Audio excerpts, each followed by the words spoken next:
All right, welcome everyone to another exciting session of the Tales of Tellos, the Steam Age. I'm your humble dungeon master, DM Order, and I'm joined by these awesome individuals who are the heroes of the campaign, known as the Crimson Peacekeepers. We're excited to have everyone here because not only are we coming back from a couple weeks hiatus for things, but also we got our full crew plus one, and tonight is session 100. We have officially hit the triple digits. We are 100 sessions in through with campaign 2. And we expected to probably go for another 50 more because, yeah, why not 150 as sort of like a minimum for it? So, two-thirds the way through the campaign, still going strong, and lots of fun arcs planned with things. If you're curious about the campaign, if you haven't seen any of the previous episodes, don't worry. This is a great way to get into the campaign because right now we're about to start a new arc. But if you're curious about watching any of the previous episodes, feel free to check out the episodes on our YouTube channel, Castles and Calamities. It's a long time you're going to be watching them, but hey, if you have free time and you want to see a story about with all the different epics across the industrial era in a fantasy setting with a group of heroes foretold by prophecy, you'll enjoy it. Either way, though, we're going to be moving forward with a new campaign with session 100, and let's go into a little bit of our recap, what happened last time, as we start this new arc and this new leg of the journey. So last time, on session 99, the Crimson Peacekeepers, 4 of them, with Lance, Zanny, Erlon, and Alice, were in the Water Dominion, the elemental plane of just pure water everywhere. They were there in order to secure a piece of, well, they were there for a quest within a quest. Main quest was to secure a item from the treasury by getting an audience with the treasurer for the demigod Revenos.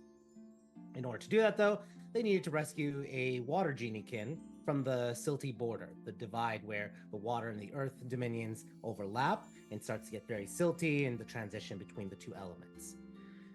They traveled there and they battled some Dao, and they fought, and unfortunately, Lance was slain in the process. However, he was revived, thankfully, by Zanny's quick use of Revivify, after, of course, blowing the Dao. You guys weren't aware of her name, but she was the rushing. Sorry, I got distracted slightly. Can you finish that sentence? Blowing the dowel is not what we did. Wow. Yeah, the Speak for bars yourself. Anyway, shooting the Dao with her shotgun multiple times to take revenge for Lance. Afterwards, she revivified Lance. The group traveled back to the city of 10 billion pearls, but Erlon was then whisked away for a moment by a fathomless one, a creature that is an enemy of the Grey Flame, who basically offered power to Erlon to replace the temporary pact he was making with the Hells. Erlon accepted, and now he is a fathomless warlock, as well as a barbarian. Afterwards, the group was able to wait out the few days in the Water Dominion, waiting for the deal to go down, and it was a successful deal. Revenos was able to secure a piece of power from the treasury that was going to be used for a soul beacon to capture the souls of all the giants, basically giving them a chance out from their corrupted states. With that said, the group then traveled back to the physical universe, the prime material plane, and that's where we left off. And we are now skipping forward 2 weeks ahead onto Storm's first, the year 11414. It is New Year's. Everyone is celebrating with the new year, ushering in as silence is banished away. There is a cacophony roar of color, magic, sound, and energy from outside, and everyone is cheering and celebrating. I want everyone, minus our new person, of course, to roll me a d20, please. Alice with a strong 1 for first of the year. Some things never change. Yep. 1, 18. Lance with the 5. Zanny with the 16. Or sorry, Chance with the 16. And then Erlon with the 2. Okay. Still below 20. Still below 10 for that. All right.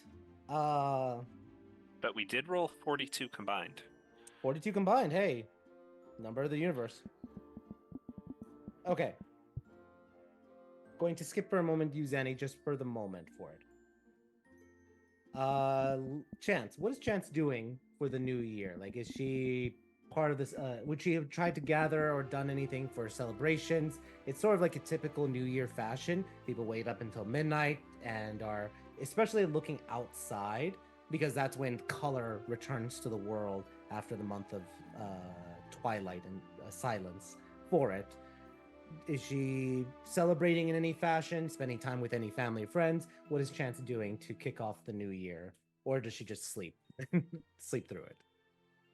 I mean, nothing particular. I feel like Andon would probably, the way kids are like, oh, I want to stay up till midnight.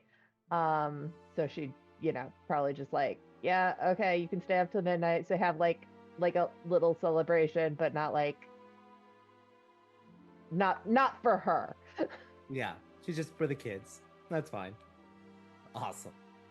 All right, let's go to Lance. Lance, what are you doing for the new year? Lance is standing. Lance would be up waiting for midnight to hit so that the zombies could get outside and get some fresh air because they are not the zombies, the skeletons, because they probably are getting restless. Yeah, especially because of the month of silence and he's undead because of they're powered by magic. It was slowing them down and would cut down the time that normally would take like 24 hours. It would literally be cutting it down to half to like 12 hours. And then you'd have to recast the magic for it. So they've been cooped up. You're letting them out to enjoy the fresh air, and they're just being pummeled by rain and howling winds. Because now it is monsoon season, and the month of storms is a very stormy month. Can Nima, with her new form, feel the rain now? She feels sensations in the sense that she feels something is peppering her ethereal parts, but she doesn't feel cold or like the actual wetness. Gotcha. But I was just wondering if she Yeah. was like, if she can actually feel the rain now besides just something's touching my bones. Yeah, she's halfway there sort of deal. So awesome.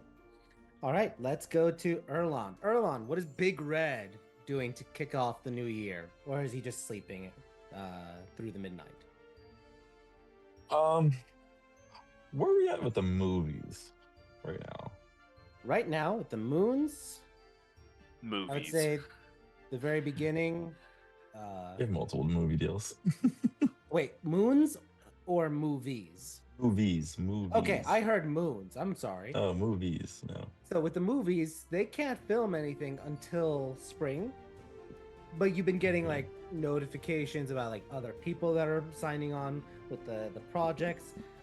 You've gotten your first script that you can start reviewing, but nothing yet for like actual filming. Okay, so we won't be like doing any signing their press stuff yet. So with that, probably just I'd say harnessing his powers and hanging out with Eloquent whenever he gets a chance on the offside. Okay, that's awesome. And you're able to have some champagne to kick off the new year for it. All right, Alice. What is Alice doing to kick off the new year? I think you could answer that question yourself. Thank you. She's bringing it in with a bang. Yeah. Yes. No. It's actually a very tasteful. Banging. No. I mean, yeah, probably. Good for them. Probably. It's always tasteful, right? I'm not. I don't want details, but go ahead. There goes my whole plan. No, I'm just kidding. No, she's gonna enjoy a drink with Bruce at, midnight type thing, and it's a very simple, just them. Obviously, Aurelia is gonna go to sleep whenever babies go to sleep. Okay. I don't know when we've started putting her to bed, but she's sleeping, and Earlier. Alice and Bruce, sure. I mean, she could be a midnight baby. You don't know. But Alice and Bruce are just gonna have a nice, quiet little time with them. All right. Awesome. At least it's quiet this time. Yeah. Well, for now. For now. All right, and Zanny. What is Zanny doing to kick off the new year? 11-4-1-4 since the origination. I think if she was invited to any soirees, she went around and made appearances probably about 8, 9, 10 o'clock, and then she actually went back to the fortress. Okay. Roll a d20. And when she's heading back because this is her first, this is her first New Year as, with Laura. So she's just going back to the fortress, and she's just spending a quiet night with Laura. And if this is like the one night an entire year for the entire year that she doesn't force herself over midnight. So if she makes it to midnight, she does, and if she doesn't, she falls asleep and she's fine with it. Okay. You were invited to 2 parties, so you're popular. And you attend them briefly, spending maybe an hour at each, going home. Why not? Roll me a con check.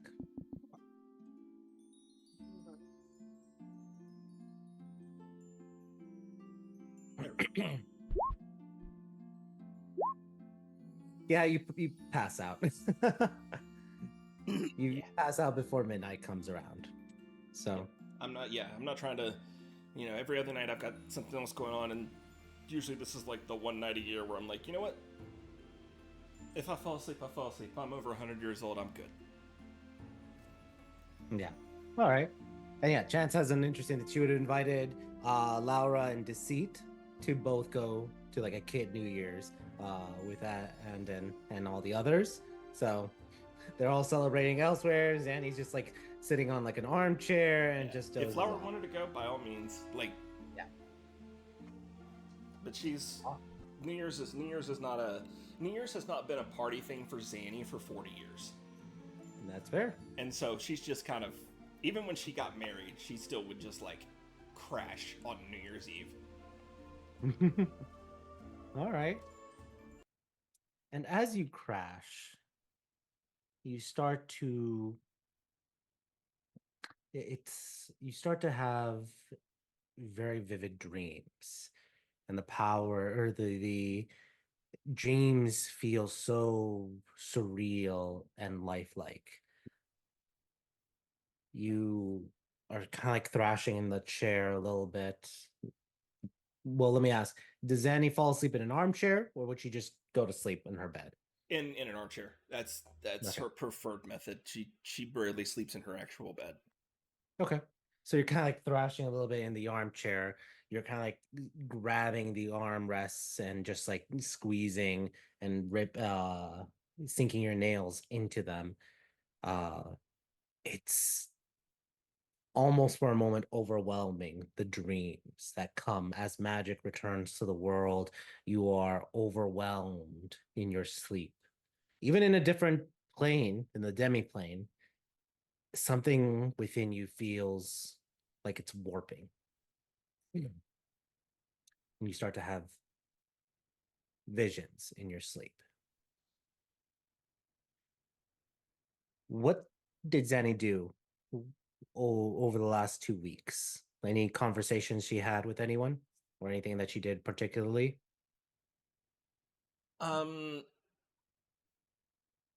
Since, I mean, she spent a little time with Chance. She made sure to set a little bit of time aside after Chance came back to kind of hang out and catch up with her. But other than that, she's been trying to keep it business as usual when she's at home, if nothing else, for the sake of just trying to keep it looking somewhat normal for Laura.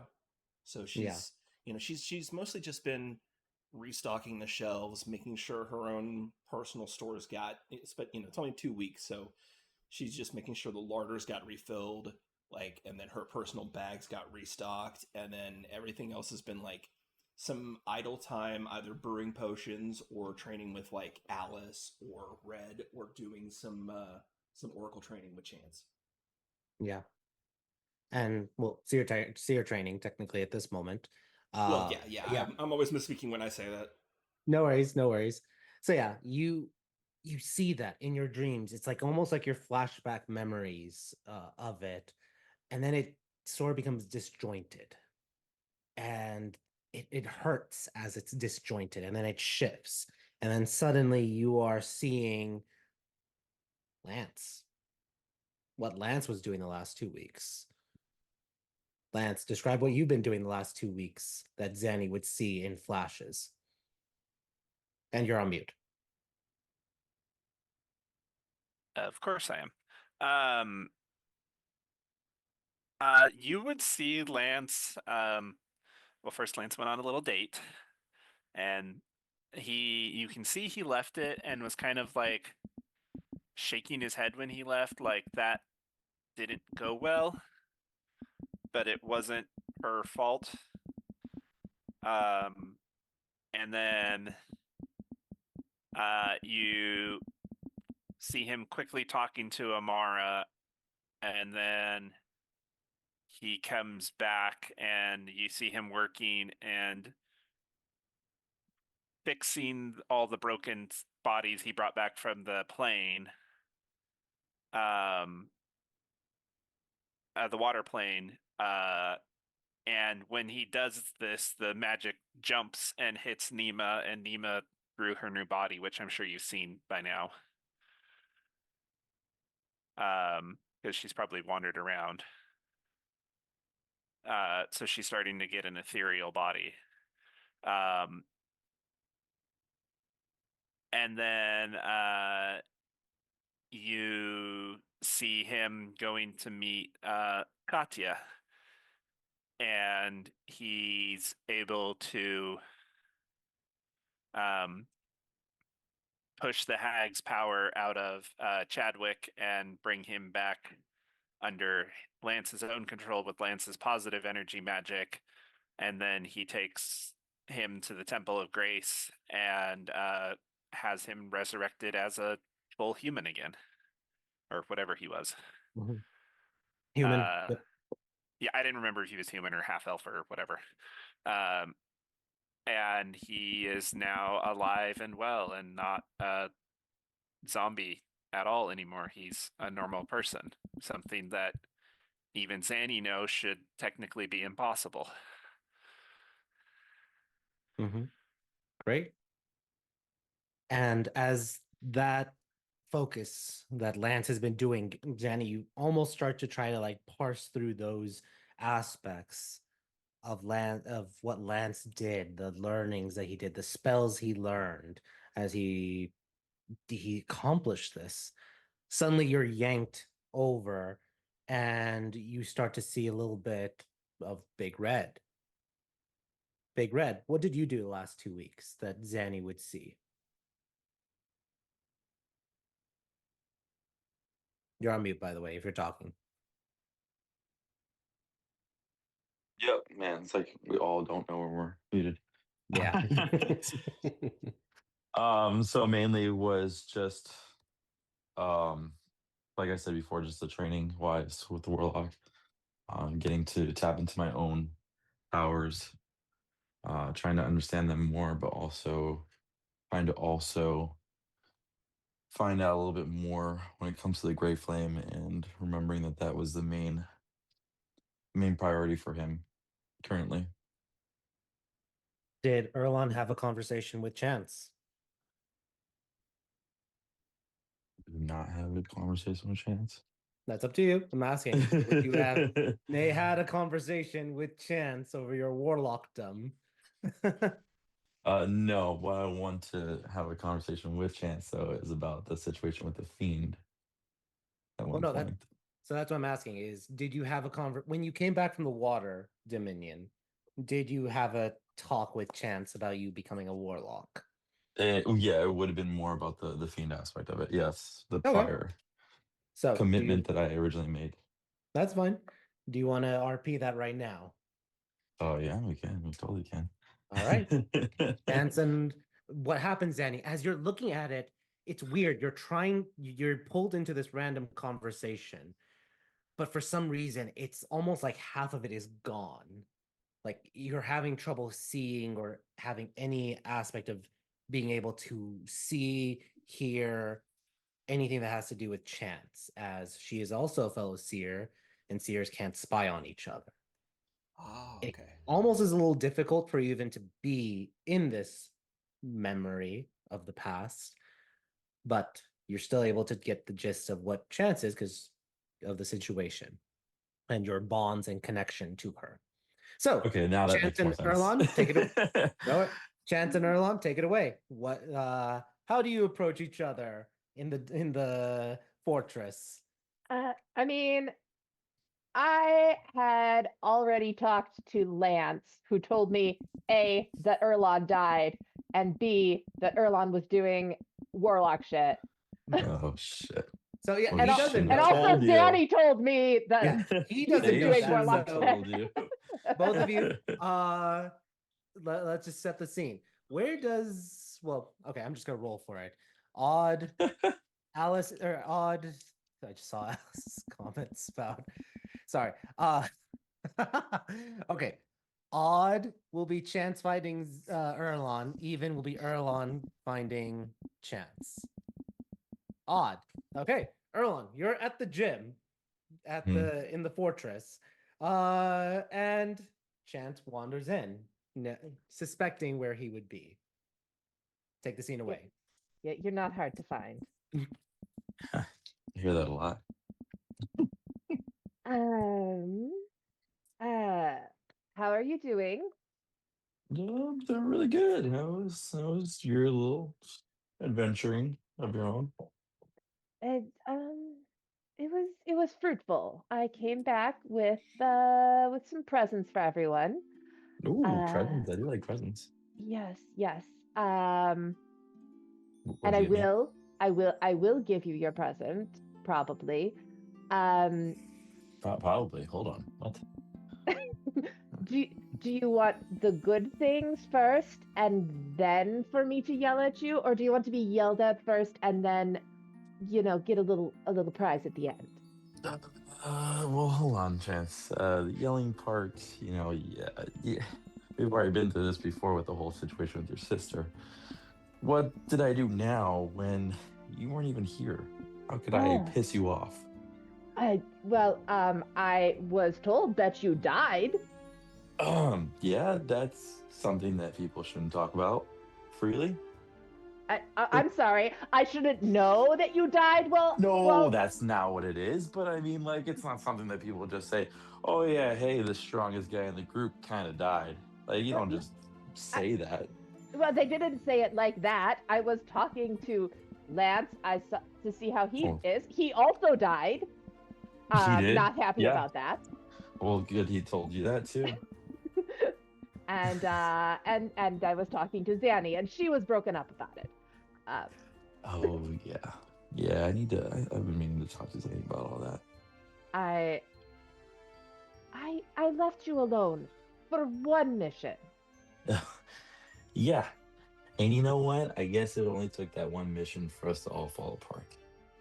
So you see, Chance, kind of needed. Mm-hmm. Mm-hmm.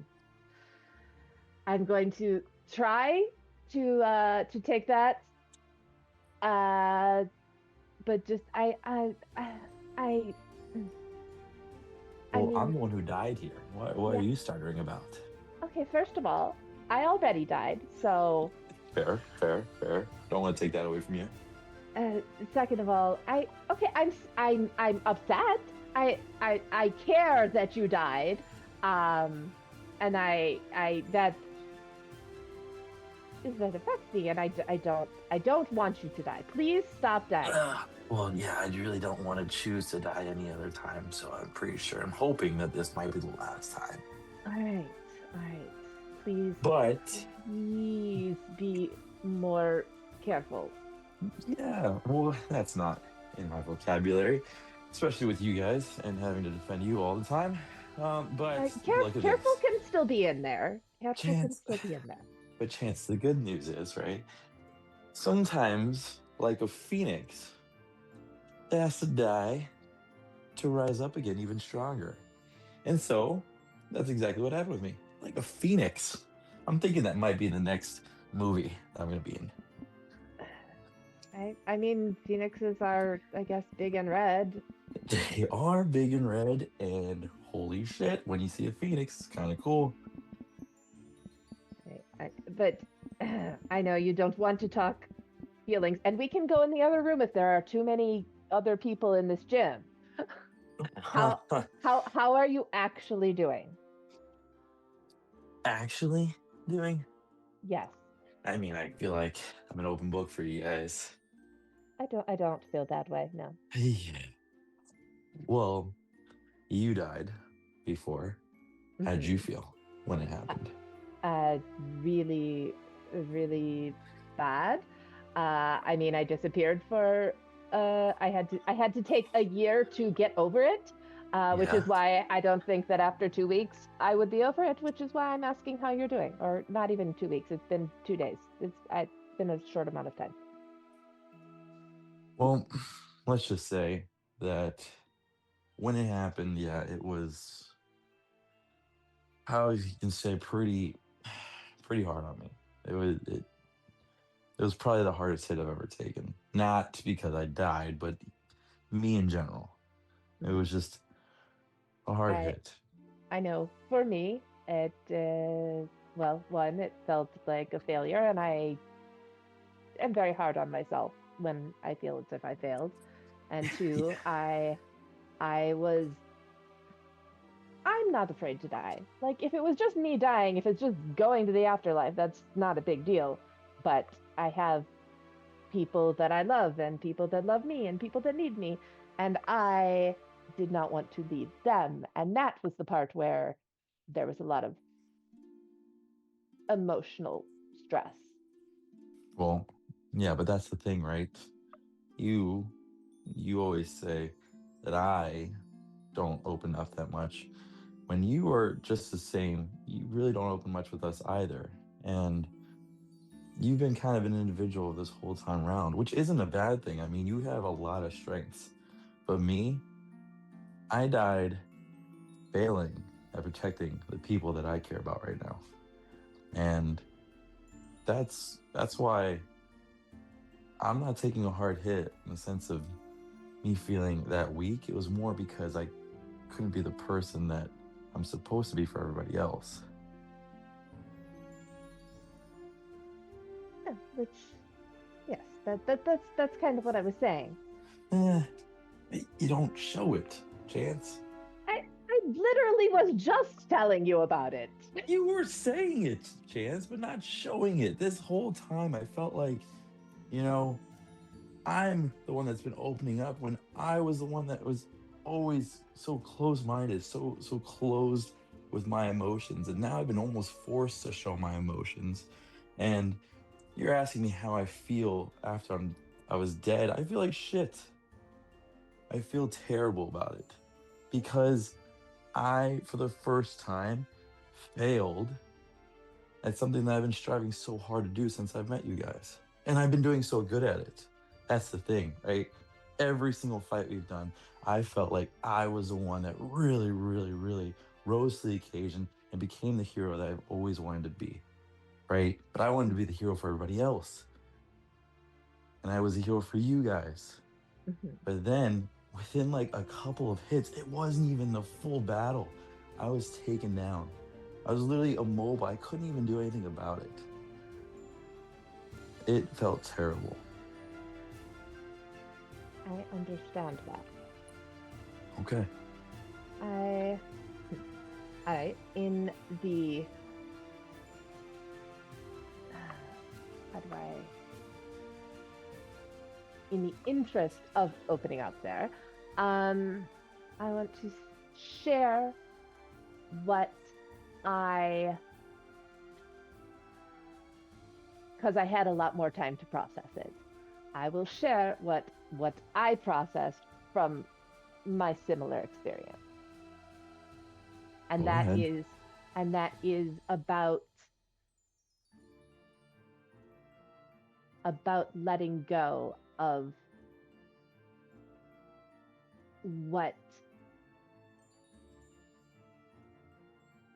what I felt I needed to be and relying more on the trust between people. Right? That I didn't have to be perfect, even though I Okay. wanted to be. And you Gotcha. don't have to be the perfect hero. Mm, And I know that it's easier said than actually believed. Trust me. yeah. I have to say, I wish you were there with these words of wisdom before the dealings I've made. Yeah, Lance mentioned that too. What Of course he did, because Lance Uh, just tells everything about everybody. How is for a moment, just because we could hear the tone. What is Chance's body language? Is is she holding her hand, like tail switching? What's the body language looking in this scene as well? I mean she's Like arms standing folded? there like not not like full on holding her head, but just like the one hand horns? to the one hand to the lip, just kind of like I'm being patient. I am hearing him out. All right, just trying to paint the scene for things. I can imagine Erlon, you're kind of like on like the weight machine, like on Yeah. hanging out, like talking to her, like just sitting at the moment, Mhm. but just helping for the scene, painting it. Yeah, So yeah, for sure. continue, Yeah, guys. she's trying to be patient, but the exasperation is coming out in her tone.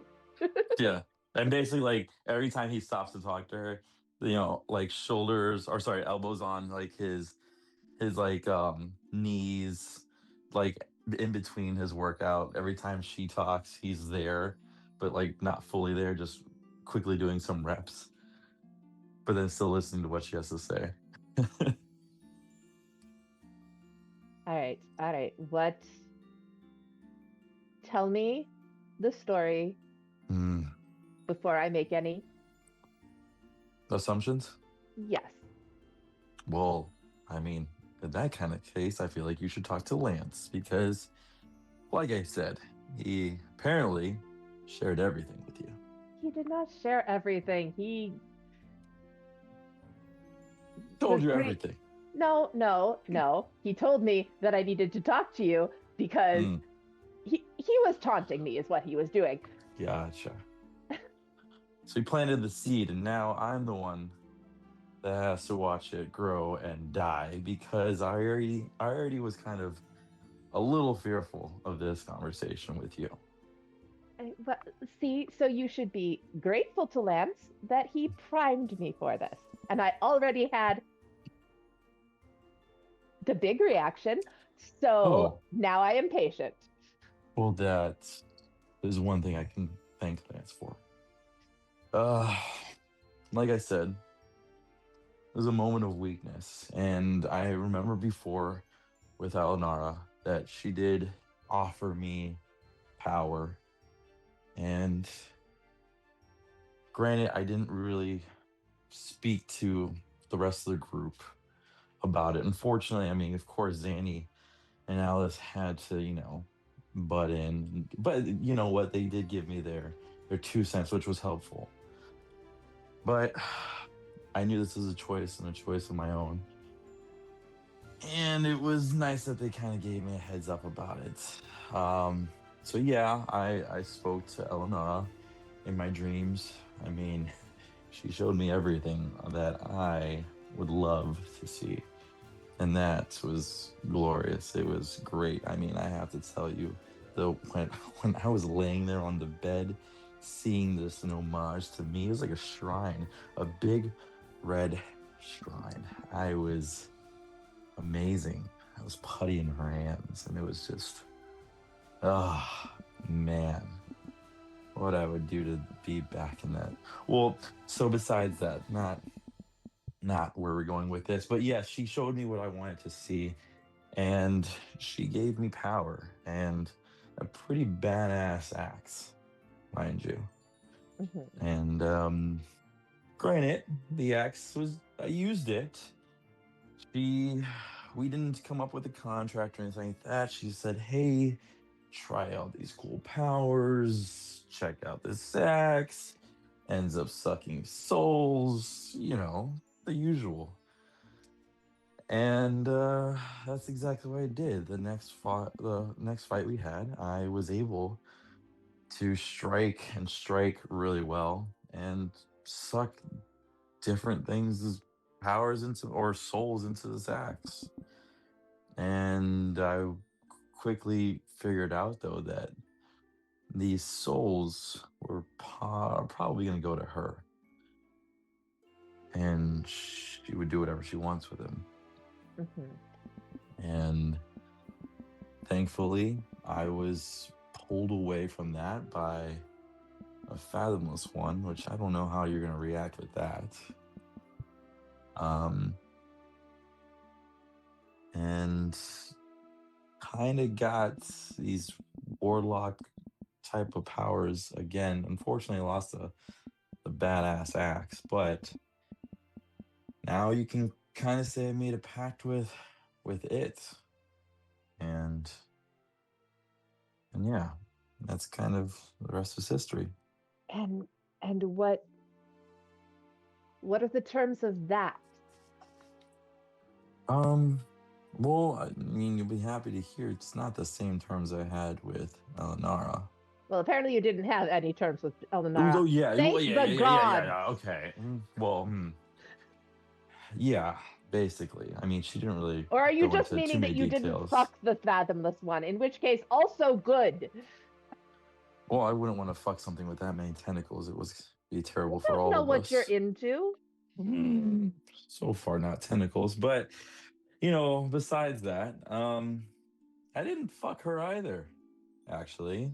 I'm sorry. Your description of the shrine to your big redness. I Yes, thought that was it your was penis. beautiful. Ah, I well, thought you were discussing, and you were like, "Oh, I just laid there. It was so good. It was amazing to watch." Yeah. Chance. That's not big red. That's more like a medium red. All right. I But did not expect you to be so humble. we're diverting. All right. The real thing is, I did not go fully towards her, even though she's very beautiful and probably very angry and willing to kill me.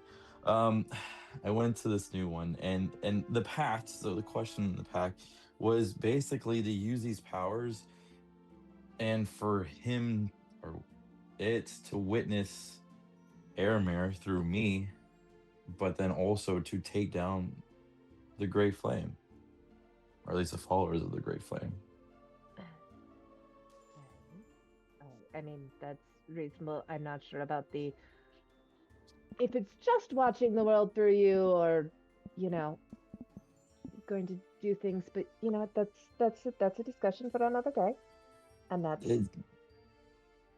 It's a lot better. I feel like he's a little bit more trustworthy, especially because the mermaid and merman told me that. Oh, okay. All right. Yeah. I'm not like, I know you're expecting the lecture from me, but we already had that discussion, right? I just want you to make wise choices. All right? At some point in the near future, we are going to meet the anti-wisdom, who is folly. And I just feared some days that you may align with them. Well, you know what? I already realized that before I align with anything or anyone, I will definitely talk to you guys first. All right. See? Not so bad. We will see what this fathomless one, how that goes. But in line with what it wants, Mm-hmm. so what I got as far as presents, one of the presents is information. Oh.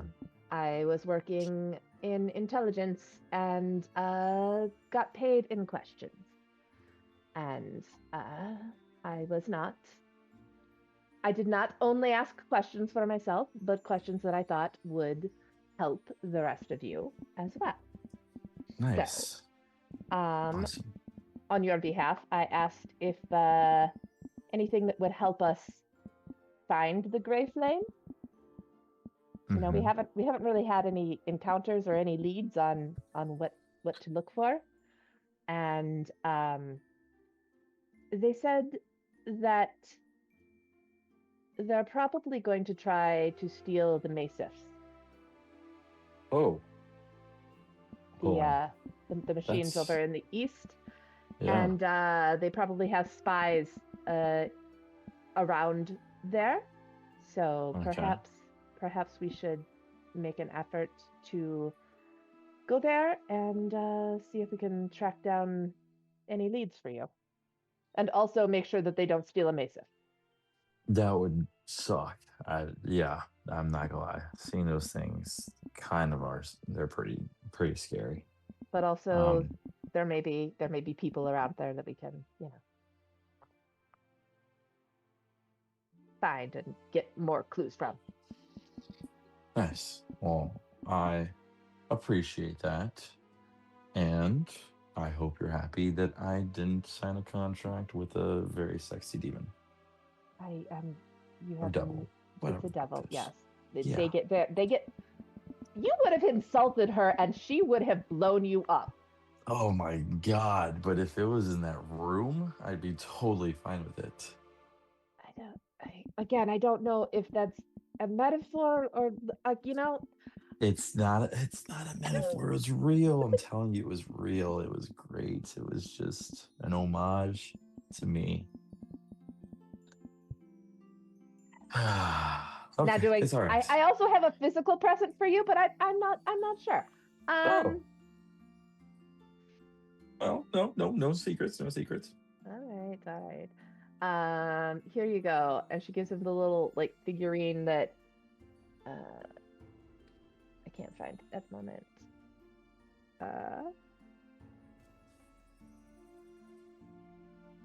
It is a tiny figurine made of aberrant wood that takes on the shape and mannerisms of whoever it is with for 24 hours. So you could make a second big red. Oh, this was a mistake, I can tell. What? You mean there could be two of me? You take the wood, and it warps and starts to crack and snap until it forms a wooden version of Big Red, and then says, "I'm Big Red." Just flexes. And it's still the same size? Same size, but it's now just like a miniature of you with your exact mannerisms.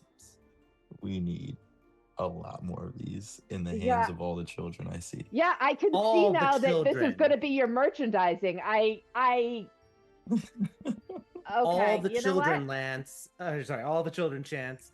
All the children need this merchandise. They need to see how epic Big Red that I am. Oh my god, I love this little guy so much. And I love this big guy. He's awesome. Yes, But also, wow. it wouldn't work. We would need different magic because you can't. If you gave it to a child, then it would just turn into that child. Chance. The Reds Chance. are talking. The Yeah. Reds are talking. Big Red's talking. You know what? At least At least you'll keep each other busy. You know what? I think anything else, I should leave. Wha- I mean, if you See insist, this? I mean, jeez. you are freaking awesome. Yeah, you are awesome. No, you are awesome. I know I'm I'm talking about awesome. her, but you're also awesome. We Well, both are. okay, yeah. You know what? She has her moments, but yeah, she's pretty damn cool. Hey, it's because we're both red. We're all Yes, yes, and I That's agree what with makes you. it defining. The Big most red, beautiful color ever. bigger red, tall red. Ah, Do we need to This paint is- the wood red? we need to paint everything red. But in due time, with this new information you gave me, this is gonna be big. This is gonna be epic. Almost as maybe- big as big red. Maybe your little friend can be a spy, and you can like, put him in the room. and- Nothing little about me. I'm big red. Yeah. Well, Can you see apparently those little some things muscles? are medium-sized on you. I ain't All medium. right, I'm well. big.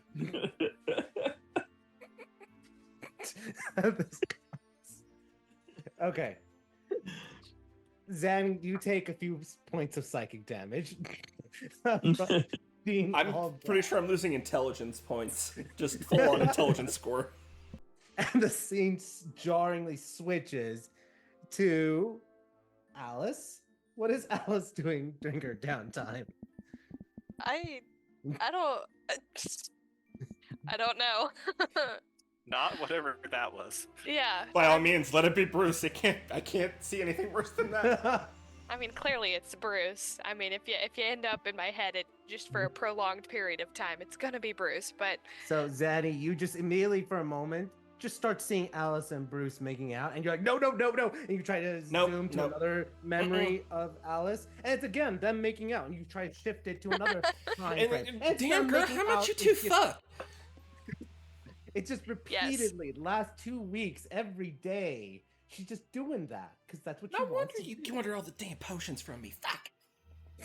I am going out and doing things. Okay, I do leave the house occasionally. What do you do I'm- when you're leaving well, the house occasionally? How's my investment doing? Have I made any money off of that yet? Has it been a month? Has it been a month or no? Wait. Yeah, it started because you was downtime. Yep. So you got, I think, the investment. I'll have to double check. I think the investment was that you were going to receive like 500 silver or 100 silver a month for the rest of your life. So let me double check that. I believe but- the words "at least" were used. Yes. Let me. You will. I'm gonna write that down. Mhm, You will get mhm. your first check, for it. Your first shareholder dividend. Delightful. So, but aside from that, anything else?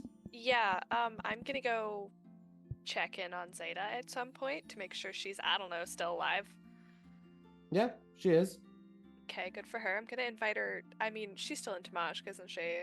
Yeah. Which, Yeah. speaking of which, We Oh, can't go there. I totally forgot. I went and got us a new key, and we can open up another portal in Tamashk and 2 other places as well. Okay. Totally Did- forgot to say that.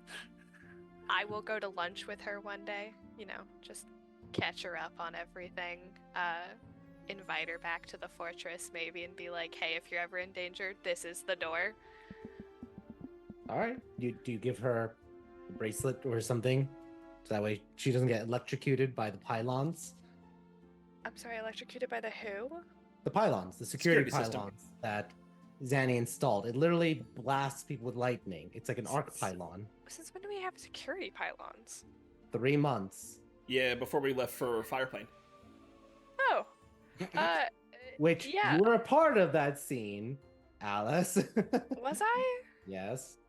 Are you sure? Yes. Uh-huh. Maybe I didn't understand the logistics of what we were getting into here. I think I just heard security system. It makes sense that Alice forgot because we come back from one of the planes and she sees Bruce's bracelet and she questions him on why he's wearing jewelry from another woman. How dare he? Which is the same bracelet that she gave. Zanny literally gave everyone to Yeah, get it's our friendship clearance. It's Yep. our friendship bracelets. Then yes. Now that I am aware that we have pylons. Yeah. So again, like you know the Tesla coils. Yeah. They're literally, like, 2 of them.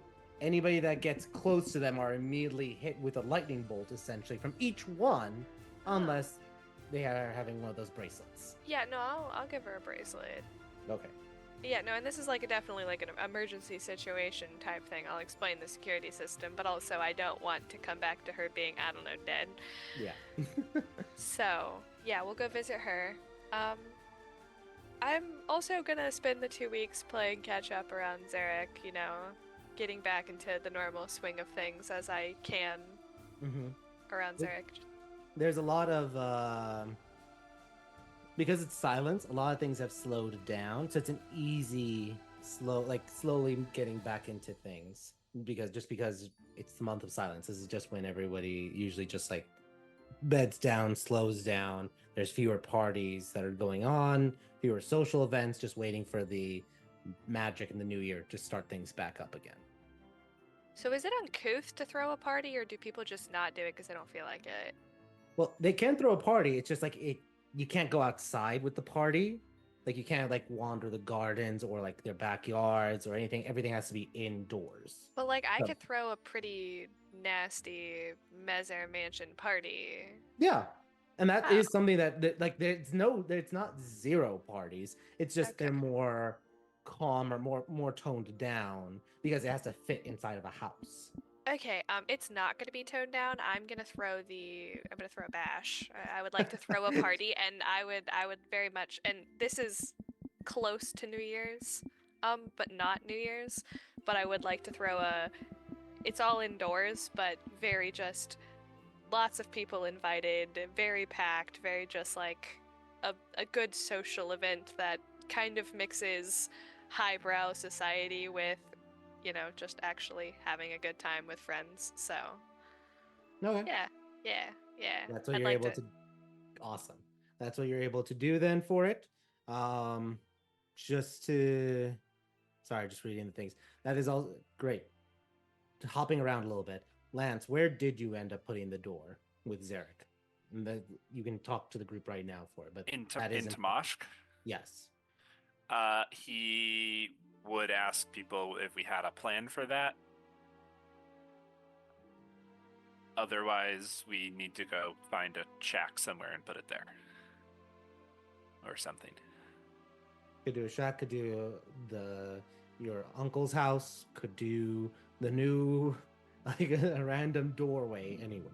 But Does Yeah. the door works as a normal door unless switch we the dial is Okay. I So I haven't we acquired. could set it Um, up just about anywhere. Yeah. Go ahead, Zanny. I haven't acquired like because I had been setting out to pick up some property in Timashk. Has that gone through yet? Because if so, we could say that it happens then. Yeah, because Like- this is a little bit time fluid for we that. could just make it one of the doors on site, and then Yeah. I can set it up as like a construction thing, and no one but us will ever go in there. So question for you, Zanny, then. I know last time we were thinking of doing like one of the warehouses. Remember there was like a circular warehouse? Do you want that so that your on-site or your location in Timoshk is a warehouse? The inside of a warehouse. Yeah. I mean, and during the downtime, Zanny's been blueprinting stuff out, and what she would do is just if we're gonna put a door somewhere, she'd put it somewhere in like a staffing area. Yeah. And what she's gonna designate as like a staffing thing. Like in Right. a janitor's closet or something like that. Yeah, it would just be like a some sort of innocuous closet or something, a door that opens up to just about nothing. Okay. I'll circle back to you about pricing for it. Then Zanny, can we turn it to a joke? Sure. Can Lance store a couple of his extra skeletons in there that he's not using actively? So there's skeletons in the closet, and we One. can just put a sign up that says skeleton 100. closet. And if somebody Yes. opens it, there's just literally skeletons inside. Yes, Because that please will do. keep most people away. I like it. yeah, which was the original idea before it was the defunct gym. Hey, it's not defunct. It just got destroyed. Nah. Hey, the gym was great. Yeah. So awesome. All right. With that being said, again, Zanny, you do see one more time the scene switch over, and you see Alice and Chance also having a conversation. I'm gonna pause it right there. What was that? thought you were gonna say having a party, and I was like, hell yeah. Yeah, you have had a party, in which case also roll a d100 to see how successful it was. I don't wanna. Oh, so you want to just Oh! automatic fail? It's almost was- a nice. That's Almost. not bad. It's a good party. So 68% of the people showed up that you invited, and it is a fantastic party. Nice. Nice. Okay. I want to have a silent rave, but I don't know. I don't think I have any spells that can make that happen. So Yeah, we'll just go loud and proud. loud and brown. Alice and Chance, you have your conversation. I'm assuming you guys want to do it in scene right now, correct? Sure. All right. Let me roll to see who stumbles upon who. Like I said before, odd will be Chance stumbling upon Alice. Even will be Alice stumbling upon Chance. You never want to Odd. stumble upon Alice. That's Oh. bad and dangerous. Well, she did. So you're coming out of your. I mean, I'm not going in your bedroom, and I Right. hope that you and Bruce are not utilizing the common areas. Okay. Hey, don't. They're Hope- having hope fun what in the you hope. forest. There's a forest area they can use. Jenny's just changing channels in her brain. Okay, go ahead, take the scene away. Chance, you're coming upon Alice. Alice, I was looking for you. Hello, darling. Uh, You have found me. yes. I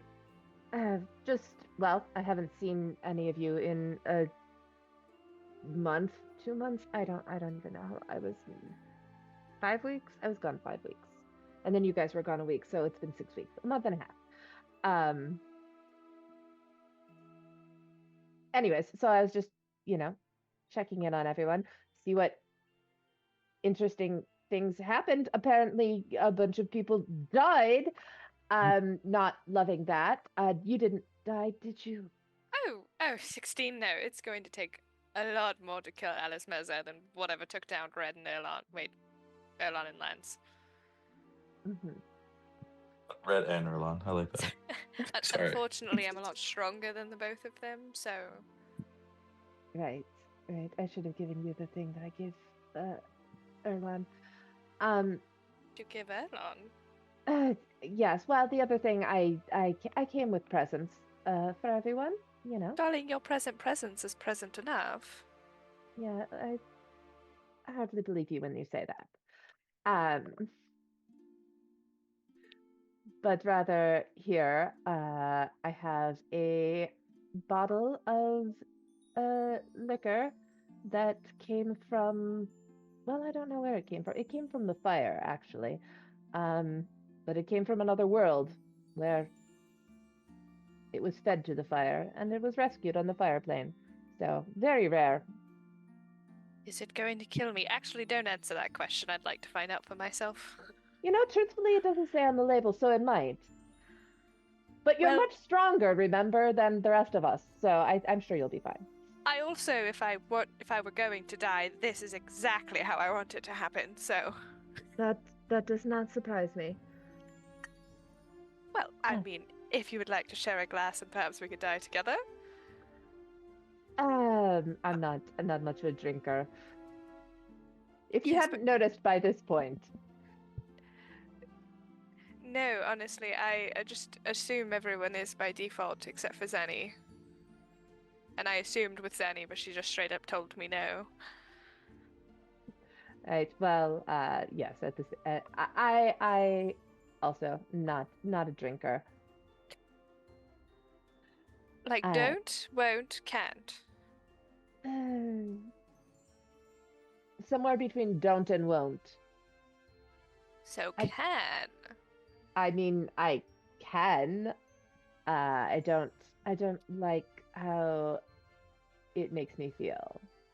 Oh, I'm not trying to pressure you. I just more of a question of Zanny can't. Hmm. You don't. There's a difference. Fair enough. I will be more likely to be like, oh, share a drink with me, Chance, to celebrate something, rather than I won't do that to Zanny. Hmm. Not a bad influence. I'm just a a medium influence. Well, I'm happy with juice, seltzer. Wine, I'm sure. Well, I appreciate it, Chance. Did you have a good time? I mean, I didn't particularly like the fire plane, but I've heard that everybody else did. I definitely would not say I had a good time. I have a lot of trauma around fire. I believed for a long time that my parents died in a fire, so um, I didn't really love being surrounded by fire for a month and a half. Also, I was working at the Infernal Embassy, and my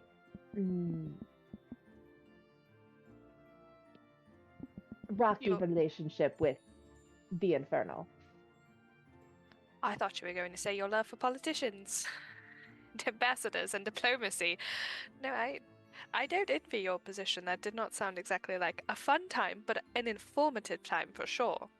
That it was. I didn't do much politicking. I worked in intelligence, spying and stuff. Did you learn anything interesting? I learned very many interesting things. Um, about the various harbingers, what we're going to be facing, where some people are. Um, I learned how fucking much the devils hate the slivers and the 16. I mean, like I knew that they did just from them being on polar opposites, but to literally hear them talking about it, not great. Really, really drives home that they're not going to be allies. Oh, okay. Um, Any good gossip? um, I don't know about gossip. You will appreciate. I was in a meeting where I ran into violence. Well, I was wearing a mask, so he didn't know I was there, but he was there, and clearly I, saw him. And then I was thinking happy thoughts, and it apparently really pissed him off because he could feel it. He could feel the peace. Oh, oh. He then almost tried to kill everyone in the room, but fortunately, the person they were waiting for came in at that time, and he got distracted. But, you know, So, like, you couldn't have just gobbled him back into you right there, could you have? no. No, It no. would have taken way more than that. Okay, I didn't know if it was like drinking something or like eating spaghetti where you just kind of back in with you. No, I think we do have to do the fighting to wear him down, and then, I mean, maybe if I had time, but I'm pretty sure if I had like amped it up, he would have tried to murder me and succeeded, and or the other devils would have, also chimed in, and either way, it probably would have been bad for me. No, the other, I don't know if I'd call it a juicy bit of gossip, but, well, I tried to, aside from the bottle of liquor, the physical present, I also tried to buy to get everyone an informational present that they would find, well, helpful to themselves. And You've got gossip for me about me. not about you, but for you. And I hope I really had the hardest time trying to figure out what question you would find most helpful. I mean, I thought about asking about the people involved in Bruce's company fire, but then I didn't know whether the answer would be that it was the Harbinger we already killed or whether there were more people. I didn't want the answer to be, I don't have an answer for you, right? Well, the answer was kind of the harbinger we. Well, yes, but did you guys ever, confront Bruce's partner that was involved in it? And, was he working with that Harbinger? Was he working with another Harbinger and they just, subcontracted to that one? I haven't had the time, if I'm completely honest with you, darling. I mean, it's been at the back of my mind, but at the same time, it feels like something that is enough on the back burner that we can handle the more pressing matters of the world first, and then I can go kill Agravain Yes. with my own two hands in cold blood. Yes. Well, so anyway, so I did not ask a question about that because I was worried that the answer would be nothing useful. So then I tried to think about what else you would find interesting or helpful. And I thought of Ori and the other little girls like her. Oh. And, so I asked about the hag the anti-hope, the one that sent the hags to, do that to all the children. So the information that I got was that if we hope to save Ori, we probably won't be able to do it until the hag is dead. Her will probably try to hold on to,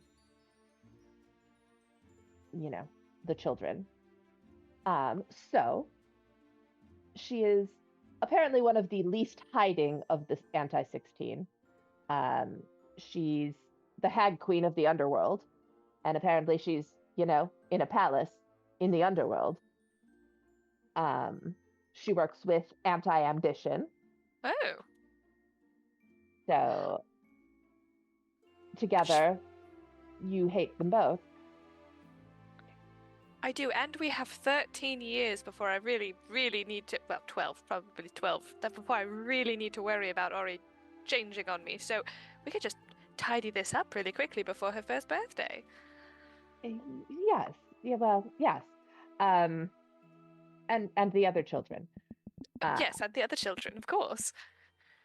But we are probably going to need to, we got three options of either we try to brave the underworld or, with a team and just plow through, head on. We get a prophecy to reach her slightly more easily. I don't like those. Or we find a way to lure her here. If we can, because while she could only die in the underworld, with the Harbingers, they don't die anyway, so we have to put them in the thing or the other thing or ourselves. So those are the three options that the devil thought was most likely. I just feel with all the gallivanting we've been doing, what's a trip to the underworld? Oh. It's been nice to get out and see things. I haven't hated every second of the fire plane and the water plane and people dying and the elements around me. Next, we're going to go to the earth plane, and I'm just going to be a rock. But anyways, so that is the information that I have for you. Hag Queen, Underworld, works with Anti-Ambition, who is called Apathy, who is a elven druid. Oh. So also keep an eye out for elven druids that look shady. I really just don't trust. I mean, druids are good for us. They're very helpful, but I also don't trust them because they know their worth. I don't know. They're all shady to me. Immediately, the scene then shifts to another makeout session with Alice and Bruce. As Zanny's Zanny. mind is, again, suffering more psychic damage. 16 fucking... And then finally it shifts and telescopes forward. And Zanny, you're in darkness for the moment. And you could see a light in the distance. Do you try to reach for it or try to fall back into the comfort of the darkness? No, I'm kind of like, curiosity is definitely eating at me because all of this is not normal. I mean, if I wanted to, I could peek in and see what they were doing, but I didn't do any of that, and this is weird. I think the first, like, all of that happened, and I think this is the first conscious thought that Zanny has, and it's, what the hell is that? She's like reaching toward it. And in the darkness, as you reach forward towards it, calling it forward, you start to see calculations in your head. All these complex equations. You've studied some of these, especially with Geith. Probability and statistics flaring up in your mind, especially as you are very intelligence-oriented. You start to put the pieces together, and it's almost like you're doing both at the same time. You're reaching forward and calling forth whatever this is, as well as randomly doing complex metaphysical equations. And the light grows brighter, and you could see ribbons and streams flowing outward, different possibilities of different futures. And you see a red one flowing, ruby colored. Do you reach or try to discern this potential future, whatever it may be?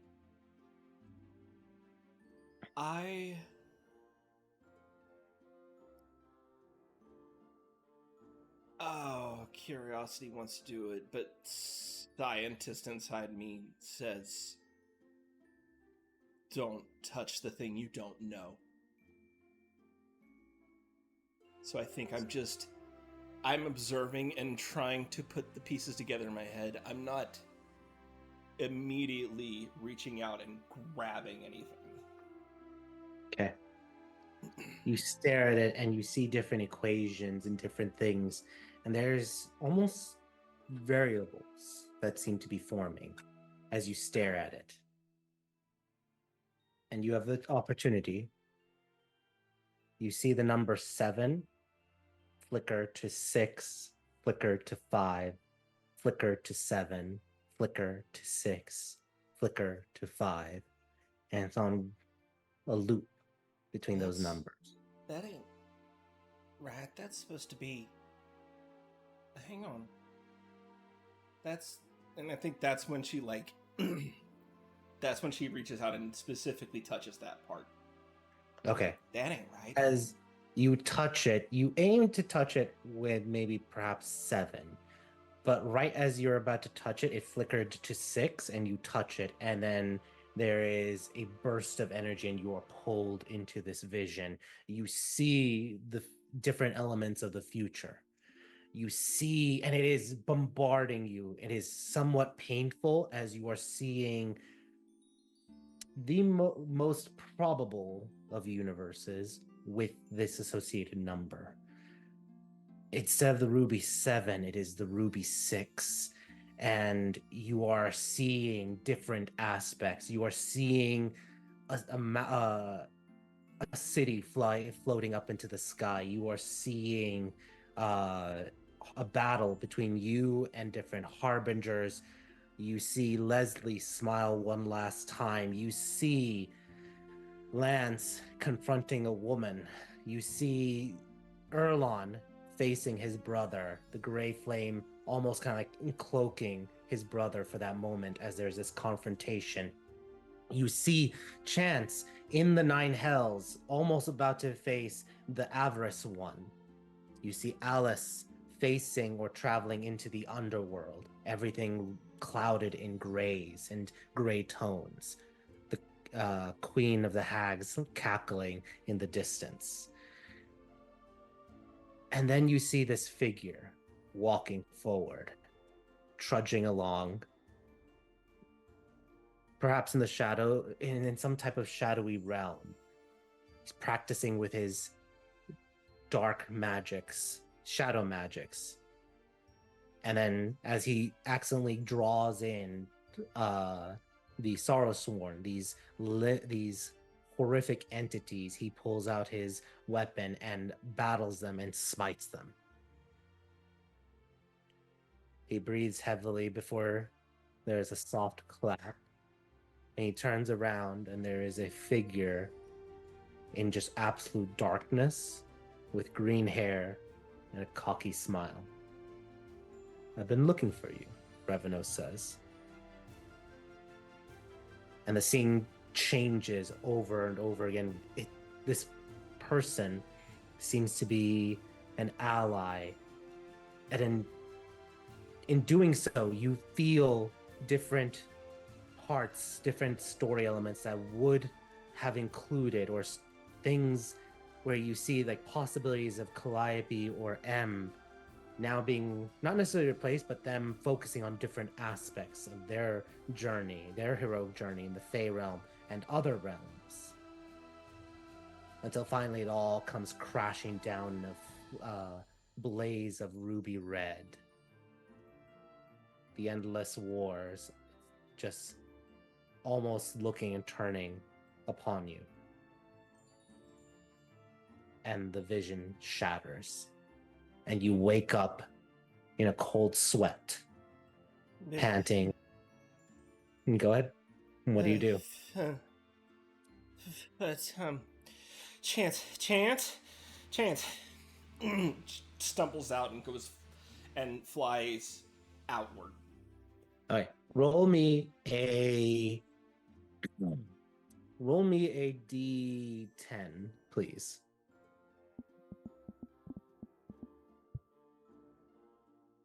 Okay.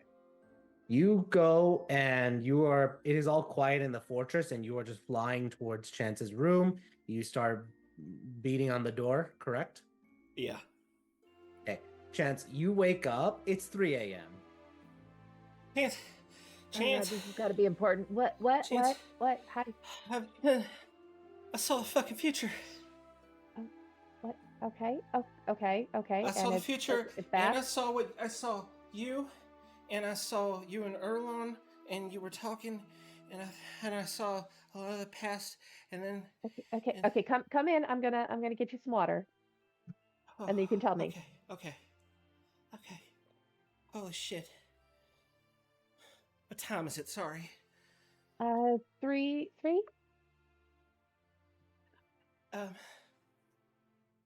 You saw. Okay, so it started. I fell asleep, and it started. I saw Lance, and I saw visions of y'all, and I think what y'all have been doing. I saw Lance doing some stuff. I saw you talking with Red, and you talking and hanging out with Alice a little bit, and then but then everything changed, and then there was this light, and then there was this red and this number, and I. Oh, Anna, Chance, I think I fucked with the prophecy. Okay. I mean, there was the seven what of us. did you? The seven of Okay. us, right? That's The number was changing, and I thought, well, that's not right, and so I thought maybe I could at least make it fixed. And then when I tried to fix it, it fixed on a different number, and I don't see M and Calliope anymore. I saw someone else. Okay. All right. That is the best way you could have fucked up the prophecy. I feel, as someone who is personally invested in not changing the part where Lord Aviad lives. I tried real hard not to touch anything, but like, it just, I was afraid that if I left that alone, that it might do something on its own. All right. Okay. If you changed it, maybe we should go and see if Geith is awake. This sounds a little like Evie. I mean, I didn't have a chance to talk to her a lot, but she talked about how things got weird as her visions progressed. There is a knock on the door. A silent rap. Yeah, that's Geith. Okay. Hi, Geith. Okay. Yeah, come on in. She just opens the door. Hi, Geith. Yeah, and he's just there. He's like, good evening, or good pre-dawn. He kind of like steps forward. Yeah. definitely closer to morning. Yeah. Did you feel that? I did. Did I do something wrong? Did I break something? No. You see him kind of like he's blind, but he's kind of like focused on where your voice is. He's like, no, the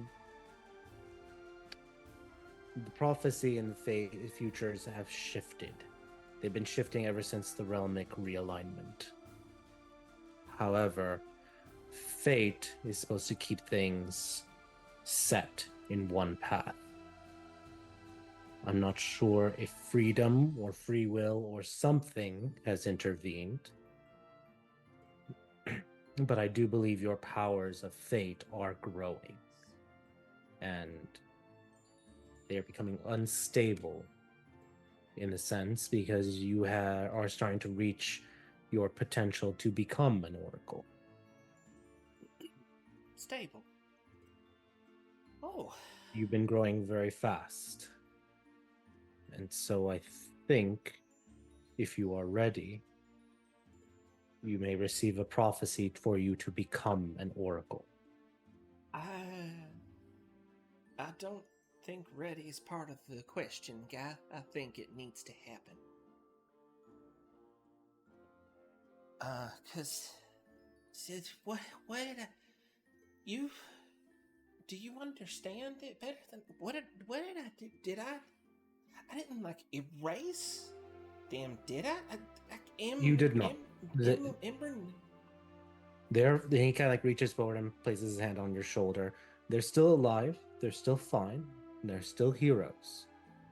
Their paths just now diverge. There's a new chance, a better, higher probability with 6 of you instead of 7 of you. Also, guys, when you're talking about changing prophecies, could you not say there's a new chance? Forgive me. There is opportunity, a new opportunity, a better path that has been revealed.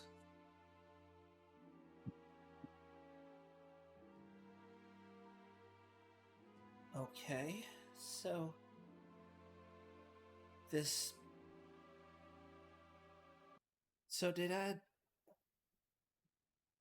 that new person that I saw, I saw Revenos talking to that guy. I didn't recognize his hair anywhere. One moment. His eyes glow. And you see he is quiet for probably about 7 minutes.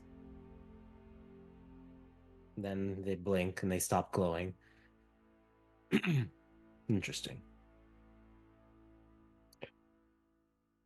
You may be receiving a visitor in the morning, in a few hours. Oh. Well. Alright. Is there... I guess right now there's not much else to be done, is there? And that is up to you. What do we need to do?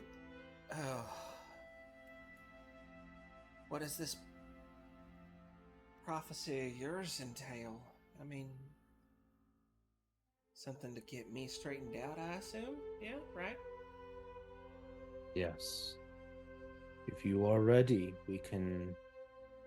Well, let me be clear with this. There are different things that can be done to stabilize your precognition powers.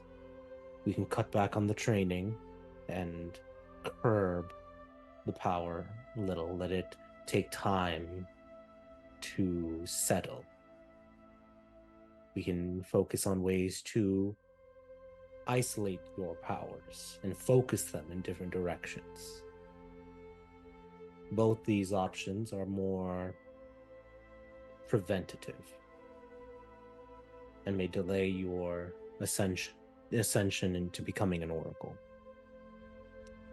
Or you can face one destiny head on and become an oracle by receiving a prophecy that you must fulfill. Well,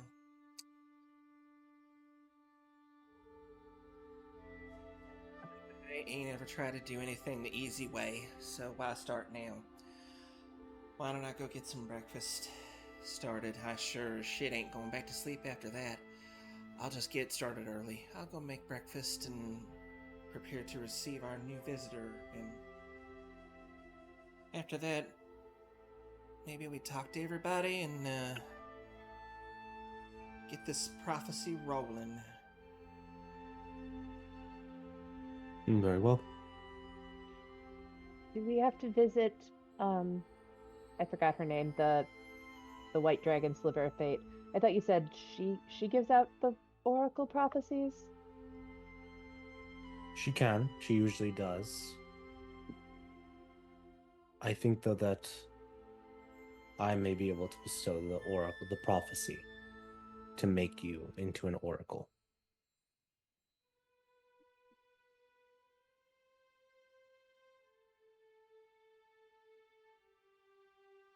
I think I see what you're saying.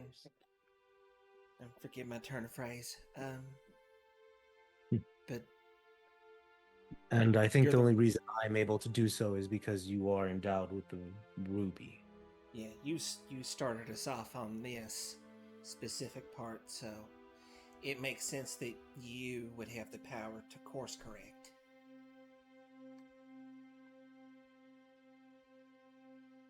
He nods. All right. Fast forward the scenes. You, Zanny, prepare a meal or a little fidgety. You notice Lance is the first one awake, as always. Followed by There's a smorgasbord. Schwarzenegger. There's almost everything in the pantry has been cooked. There will be food for 2-3 months, all done. She's just not stopped cooking the whole time. For 4 hours cooking straight. Yeah, she's a lot on her mind. She's just cooking through it. Okay, fair. Zanny, there's 9 different types of cakes here. Yeah, there's cakes are over there, sausages are over there, steaks are there, chicken's there. There's some more pork over there, eggs are over there, salads back that way. There's like, go in the other room. There's like a whole bunch on the other table too. Is there coffee? Oh, there, yeah. Oh, yeah. There's 3 pots on the counter. Help yourself to at least 2 of them. Okay.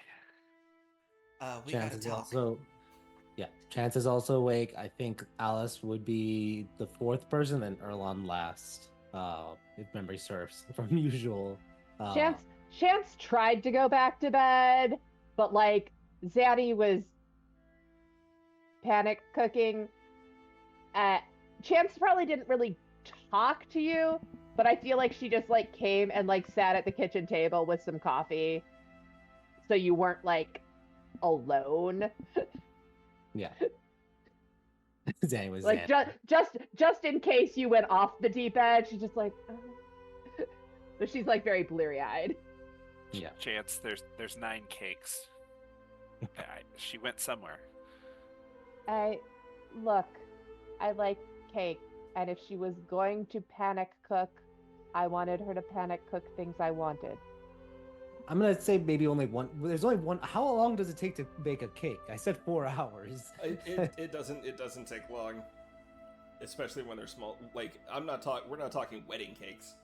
Okay, I'm like, Yeah, there's just One sheet oven. cake. Like less They're probably than an not hour. even There'd be at frosted. least They're probably 4. just cakes. There could be 4 cakes. okay, because I'm like, Depending there's on an the batter. It oven. can take like 30 to 45 minutes to cook one, and she's probably Okay. double and triple baking them. All right. Alice, you are the next person up, and you come down and you see all this. Zanny, Alice. Zanny, Mm-hmm. Zanny, are we expecting visitors? Like, yeah. Well, I mean, Technically. yeah. I did have a party. You're a little late. I wrote a new party into existence. If you'll pardon the pun. No, nope, nope. Hold on. Alice is going to go join Lance by the coffee, but she's going to spike curse. And She's gonna offer Lance some of that as well, if he'd like some. so important Uh, question: Yeah. Is it At this is it- point probably? is it the liquor? No, no, that- no, no, no, no, no, no, no, no. Gotcha. So I've you- just got bottles of whatever everywhere, so. just bottles of whatever everywhere. Okay, Eh, Also, she doesn't know what that tastes like yet. Don't be boiling it in coffee until that's you... what I was about to say. no, that's probably what Alice drank with Bruce on New Year's, if Roll a d8. Chance gave it to her before New Year's. Yep, she did, because this is literally where the story is starting up. Ooh, set. Okay. It is probably the hottest alcohol you've ever drank. Almost like a fireball whiskey. Except it spontaneously makes you both combust in fire, and it doesn't hurt you, but you are just wreathed in fire the whole time That- you're drinking that. Is It's Rumplemans. Got it. amazing. And do we catch things on fire? Yeah, it'll catch other things on fire, but you both and your clothing is unharmed. Oh, okay, we had a lot of fun with that. I was gonna say you assumed they had clothing. No, That no, no, no, also. no, no. If- We had I a will very note, tasteful New Year's. If you drink it naked and then try to put on clothes, the clothes will catch on fire. Who is drinking liquor naked? All right. If I don't Chance, know, but if Lance, Chance gave us very expensive rare liquor, Alice is going to be treating this with the utmost respect. They are having a little bit at the New Year's, clink glasses, that kind of thing. that's fine. Yes, and so I'm on fire. Eventually, Erlon, you come down, and I think that's where we're gonna take our break. When we come back, we're gonna do quick things with Zanny, and then an oracle, and then see our new player. So, but yeah, we'll go forward from there. So, everyone, see you all in 10 minutes. Heck yeah.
Welcome to Castles and Calamities.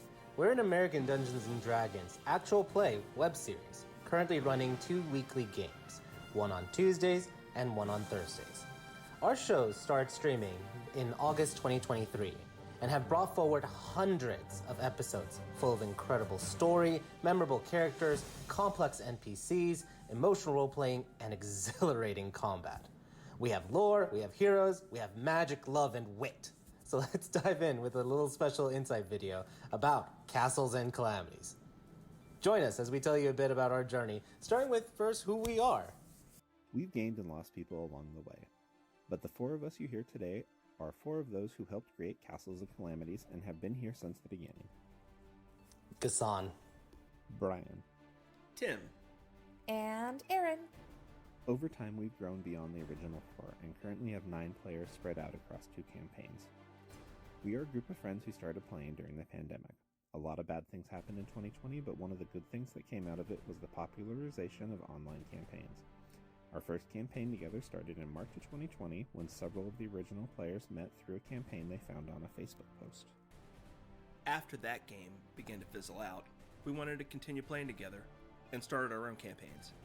2 of the founding members acted as dungeon masters, with Gassan starting what would become the Silver Age, and Brian starting a campaign called Singers.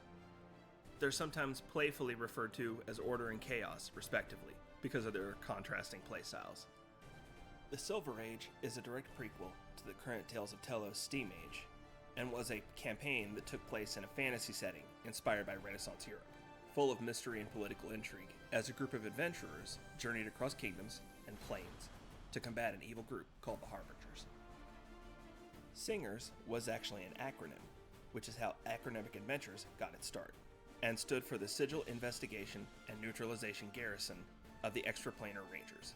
It was a fun and chaotic campaign that had each player play 4 different characters that traveled to different worlds to combat evil. It's not a direct tie-in to the current campaign, but is only a slight crossover reference, as the world of Heptagonia was one of the many worlds that the Singers visited. As those campaigns came to their end, we realized we wanted to continue their stories and keep having fun together. Not only that, we wanted to bring in new players to expand our stories, and we wanted to stream them so that we could share these vivid worlds with friends, family, and anyone who loves a compelling tale. That's how the initial idea formed for Castles and Calamities, and we launched in 2023 and started streaming our 2 current campaigns, The Tales of Tellos and The Acronymic Adventures. Gassan, aka Order, runs the Tuesday series Tales of Tellos, and Brian, also known as Chaos, runs the Thursday series The Acronymic Adventures. Currently, we have weekly sessions for both campaigns streaming live on Twitch and uploaded weekly to our YouTube channel. The Tales of Tellos is a collection of campaigns that takes place on the world of Tellos.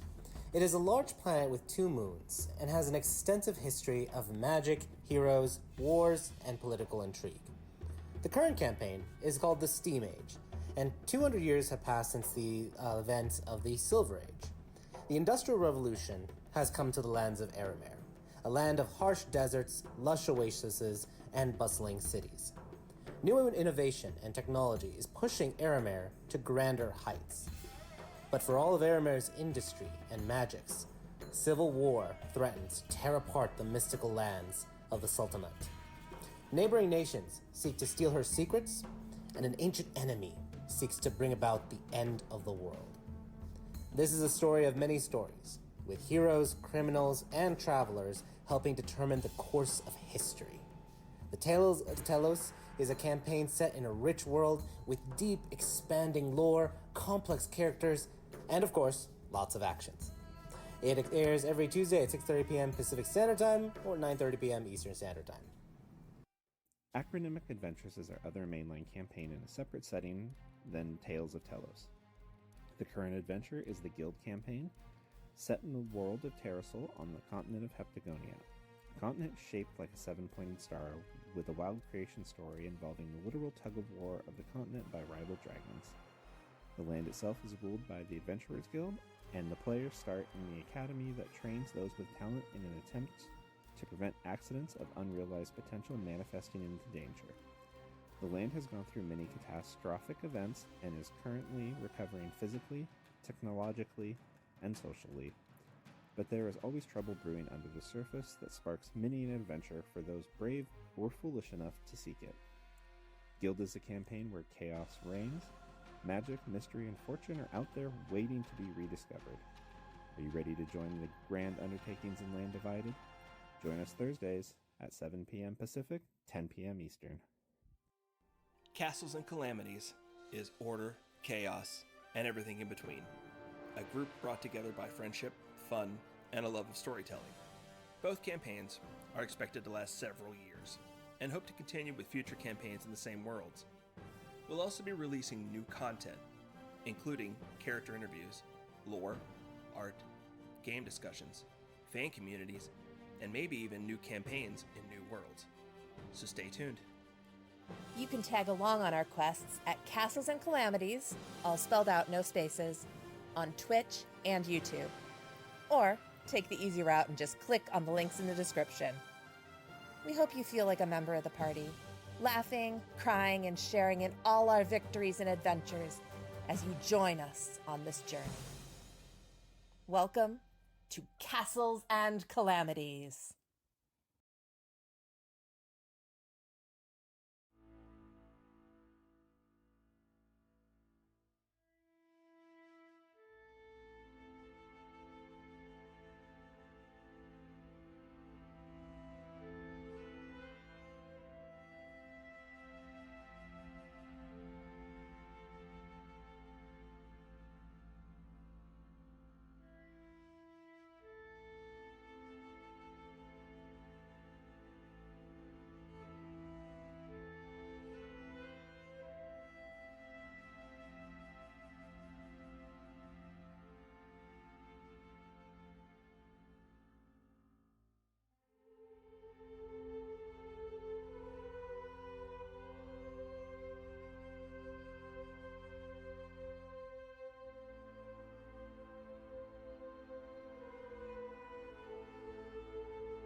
All right, welcome back, folks.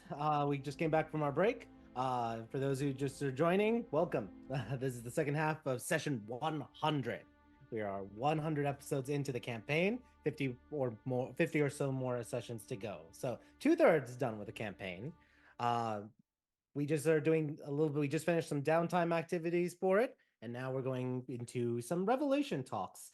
As Zanny had very vivid dreams, and some powers of fate being manipulated and changed by her changing a variable.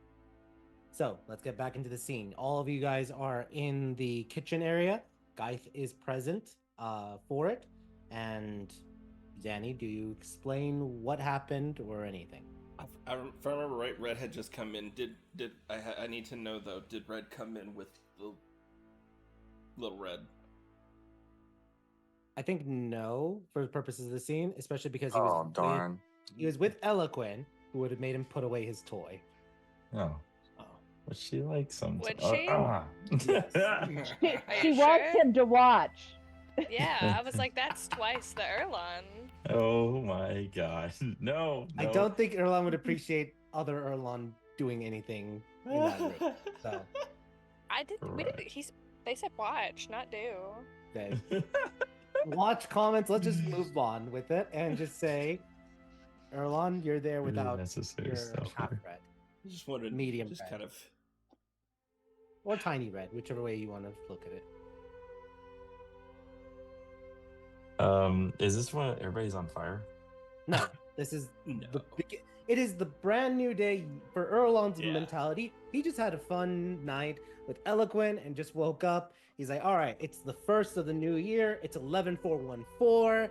Let's make this a good one. New year, what the hell is this? As he sees and you come down to every meal that's ever going to be eaten in this place for the next 2 months already laid out on the tables. Did someone else die? No. Okay. Wow. I was wondering what. No. What's the occasion?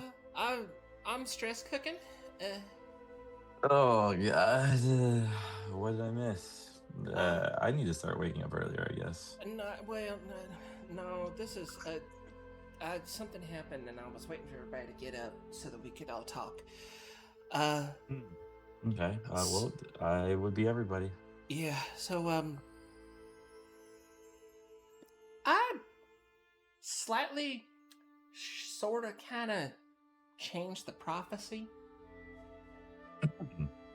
Sorry, what? Yeah. Change it? Yeah. How so? So last night I fell asleep and started having these visions about what y'all had been doing, and that was a little off anyway, because I wasn't looking, I just was seeing anyway. But then I started looking and I saw the future. And okay, and I saw our prophecy. Okay. And a little number was flickering on it, and so I tried to fix it, and when I did, it changed it. And now Wait. there's not 7. It's not the ruby 7, it's the ruby 6.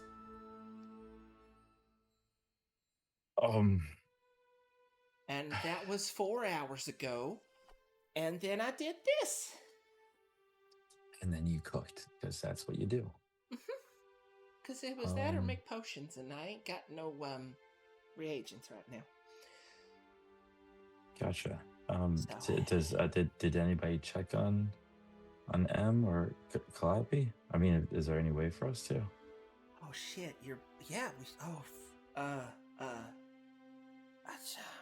That's that's just like looks up for a moment. His eyes flash. Oh, guys. And he kind of like blinks. Oh, yeah. They are fine. They are, as I told Zanny, they are not written out. They are no longer heroes, no longer involved. They just have different paths now. Yeah, well, that's a relief. But then there was this. But it was So I saw us, and I saw, I think, flashes of some of y'all's futures. And then I saw some guy I've never met before, and he was talking to Revenos.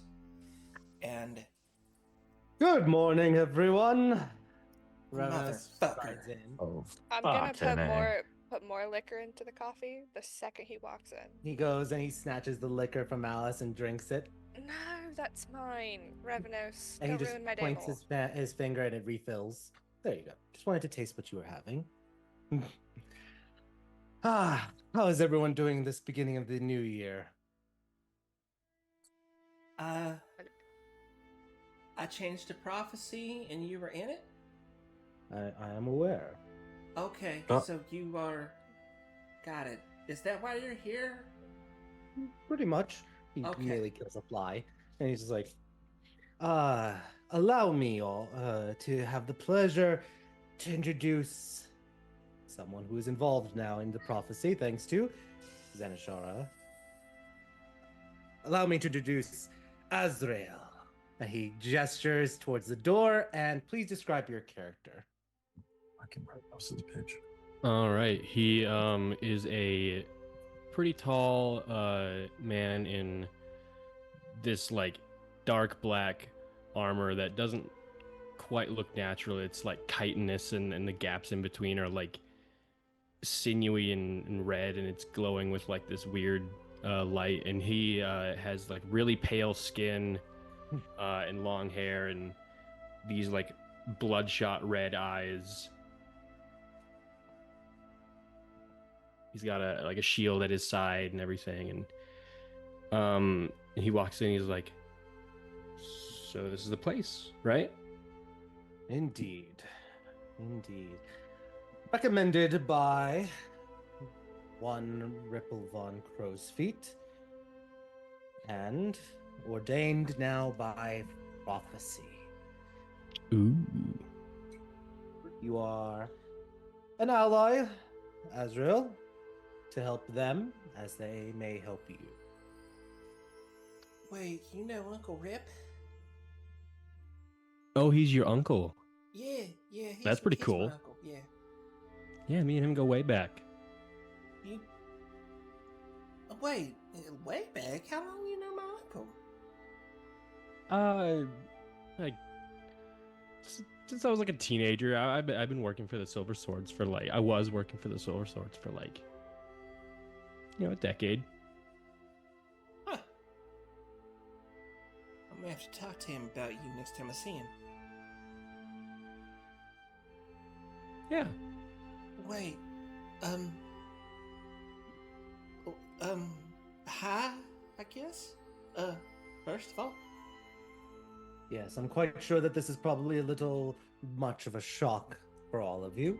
Suddenly, in the new year, there's a new addendum and tweak of the prophecy, and then suddenly an ally is come from your favorite sliver being delivered. Yes, Alice, make your faces. And now an ally who you have no idea anything about. So, I think it may be a good idea if you mingle a little bit, get a battle or two under your guys' belt before Geith does anything else or has anything else to say about a certain prophecy or two that involves you all.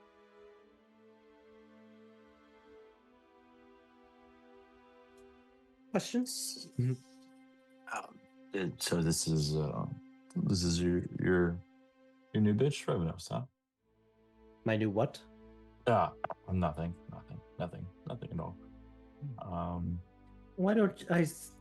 Why don't you tell me what you just said? Make a wisdom saving throw. You jerk. Why does it be wisdom? Why can't it be strength, Revenos? You swear to God. There he goes. Oh my God. Yeah, almost as good as you can do, but it's not enough. What the fuck? Damn. What did you That was as say? well as I could Repeat get. what you said clearly, which In is the back of your head, there is just this little twinge from all the training you've been doing with Gazani. Take +7. Okay. And I'll use a that's- psychic point, because I see somebody fail a wisdom saving throw. All Well, right. if he's within Can you- 10 feet of me, it's another +5. Oh shit! So have a 20. Alright, Okay. maybe he's not a bitch. You do not then. With +7 +5, you beat the DC 30. And his eyes. Hell yeah. This is the And I smartest am just, Erlon has ever I'm just been like in his life. mugging Revenus like, what the fuck you think you're doing in my house, boy? Oh, Revenue. I'm not- Sorry. Fine, whatever.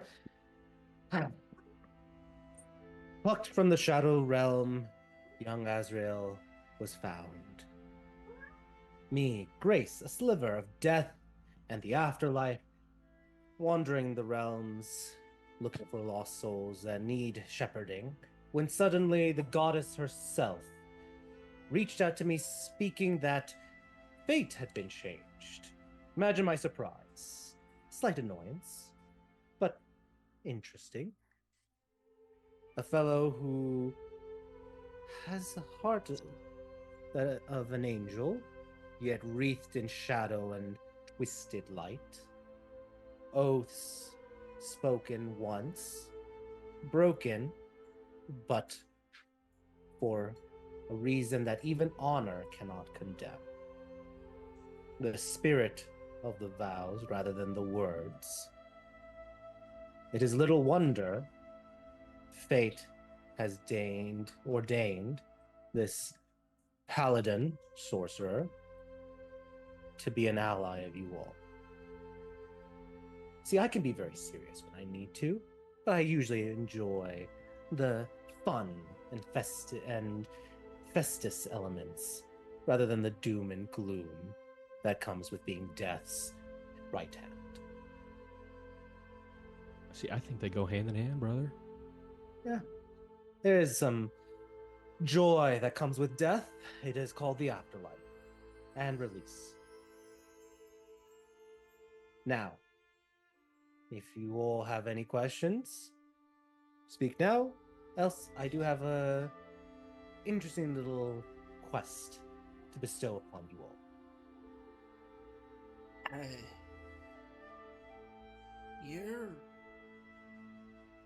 You're oath sworn? I used to be, yeah. I got fired. I got fired. Yeah, I got fired. Fired? Yeah, I got fired. You got fired from being a paladin. Yeah, but I mean, You get fired for they that. don't know you get to keep your powers. So, Silver Sword's not conclave, right? Oh yeah, Okay. yeah. No, the conclave. Okay, Well, so I if don't he gotta knows- wrap my if he knows grandmother Rip, out. if he knows Rip, that makes sense. That Yeah, no, he did the Silver Swords. It's his fault. Well, I say fault. He's the cause. fault is probably accurate. It wasn't a detriment. I talked to him for 5 minutes. Fault is probably accurate. Silver Swords do a good service to this world. Y'all do good work. Oh yeah, they do. They're great. I got. Oh, I stuck have up. But they're questions. great. Yeah, that's it. I hope that's okay. Yeah, for sure. I know it's talking about breaking oaths ain't exactly sorry. Sorry, dear. I come from a paladin of a family of a lot of paladins. So this is new territory to me. I just kind of what happened?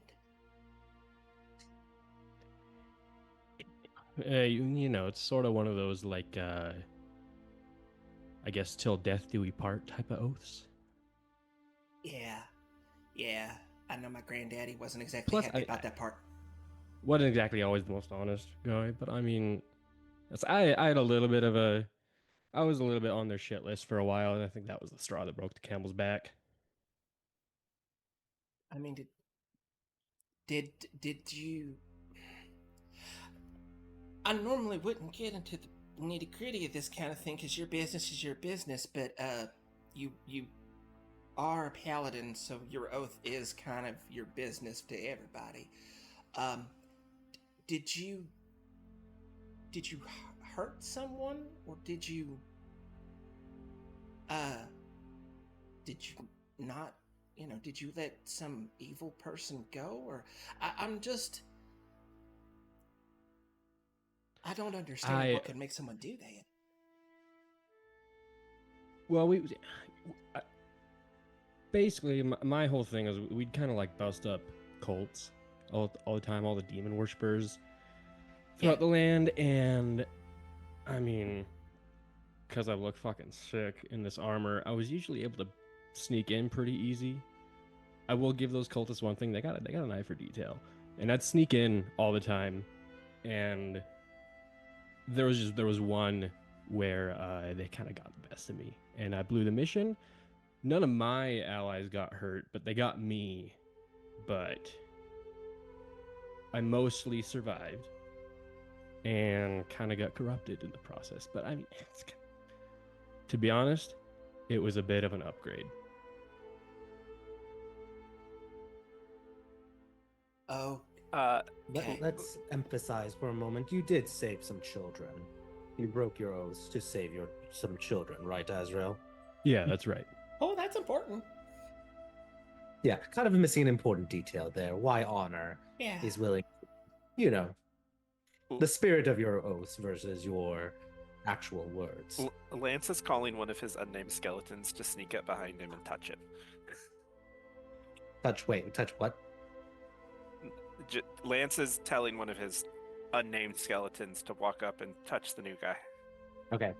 Azrael, a random skeleton goes up to you and just touches you. Oh, Is there an skeletons! explosion? You got skeletons up in here? Is there an explosion? Let's see. Azrael, do you currently have any necrotic things active?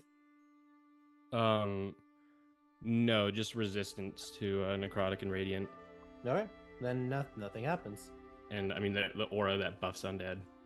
Yeah. Oh, you didn't blow up. So he's not like dead.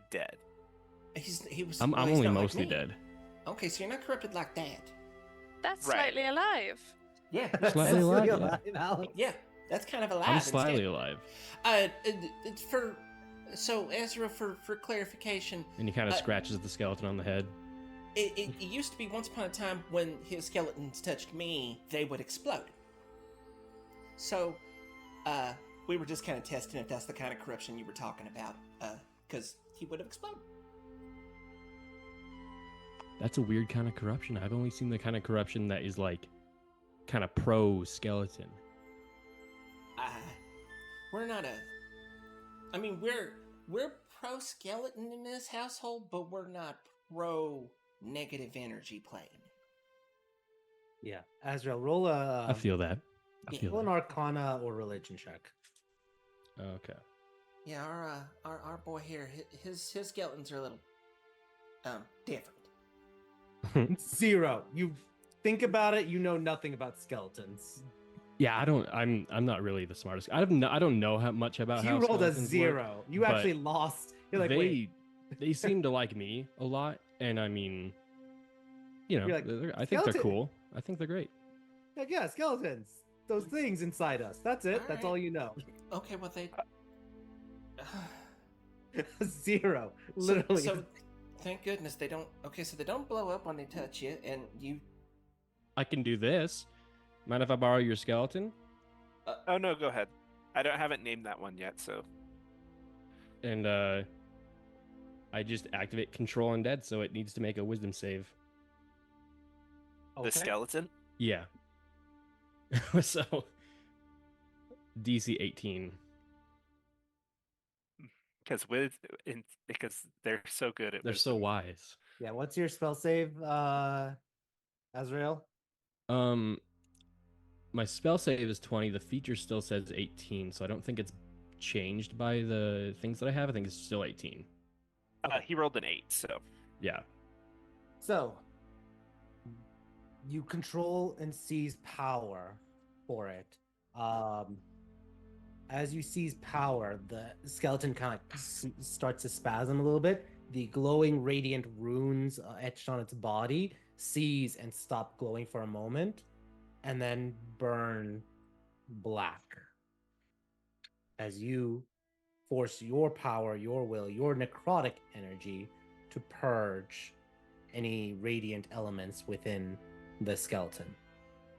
Yeah. As you are practicing, you command the undead that one skeleton is now under your control. Yep. Master of puppets. Okay. So you. Okay, but that's Nick. I'm sorry. I scientist just trying to figure this out. Go ahead. Oh, I was just gonna say, now if that one touches another one, then they explode. Then that Lance would be brings that. over another one and it's like, touch. How many hit points does your skeletons each have? Make sure the skeletons stay 24. away from my food. 44? Okay. 24. 24.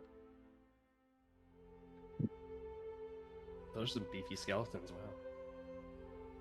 Both skeletons are annihilated as 28 force damage erupts from the point of contact, and both skeletons just explode as radiant and necrotic energy touch, and there's an explosion as skeletal bits shower against everyone. I need everyone to roll a dexterity saving throw, please. I have put up a tensor's disc sideways between the explosion and the food as a blast shield. Whoa, Chance. Do I see these coming? Why are we doing the multi? I don't know. I just looked at This is- 3. It was 9. Do I see this coming? Yes. Okay. So let's see. Zanny's like, I put up a disc Yep. All right. after I'm hit with stuff. I put up Oh. the disc and I just stand there. Lance, you no longer have 18. You now have 16 skellies as 2 are annihilated from Well- contact. Technically, he still has 18 because I gave him 2, which Flaming. was before, but after, like, when you guys did your scene, he counted 18, but then I gave him the 2 fiery ones, Yeah. But so these are which would have brought it up to 16, 20. 20. Okay. So yeah, he has 2 fire ones, but 16 normal ones. So great. Okay. So let's take a look. Alice, you get hit with a bone. You take 10 bludgeoning damage. Actually, sorry, no. 5 bludgeoning damage. Lance, you dodge. Azrael, you dodge. Chance, you dodge. No damage. Erlon, you dodge. Zanny, you take the full 10 points of damage. As a skull just clonks you in the head.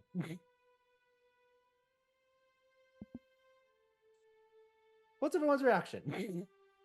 Ooh, I'm sorry about that. And he'll go up and heal Zani and was it Alice that got hit?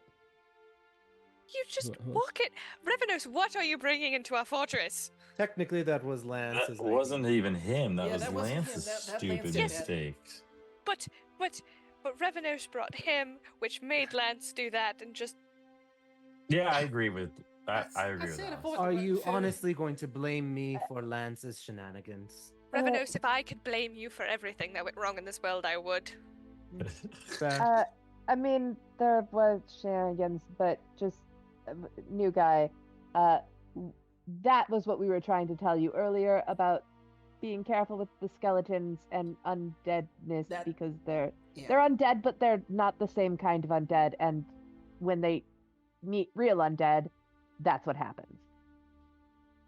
Gotcha. I can't actually like make any undead. So I mean, as long as we just So- kind of keep the pile full of just yours, I don't think it'll spoil the barrel.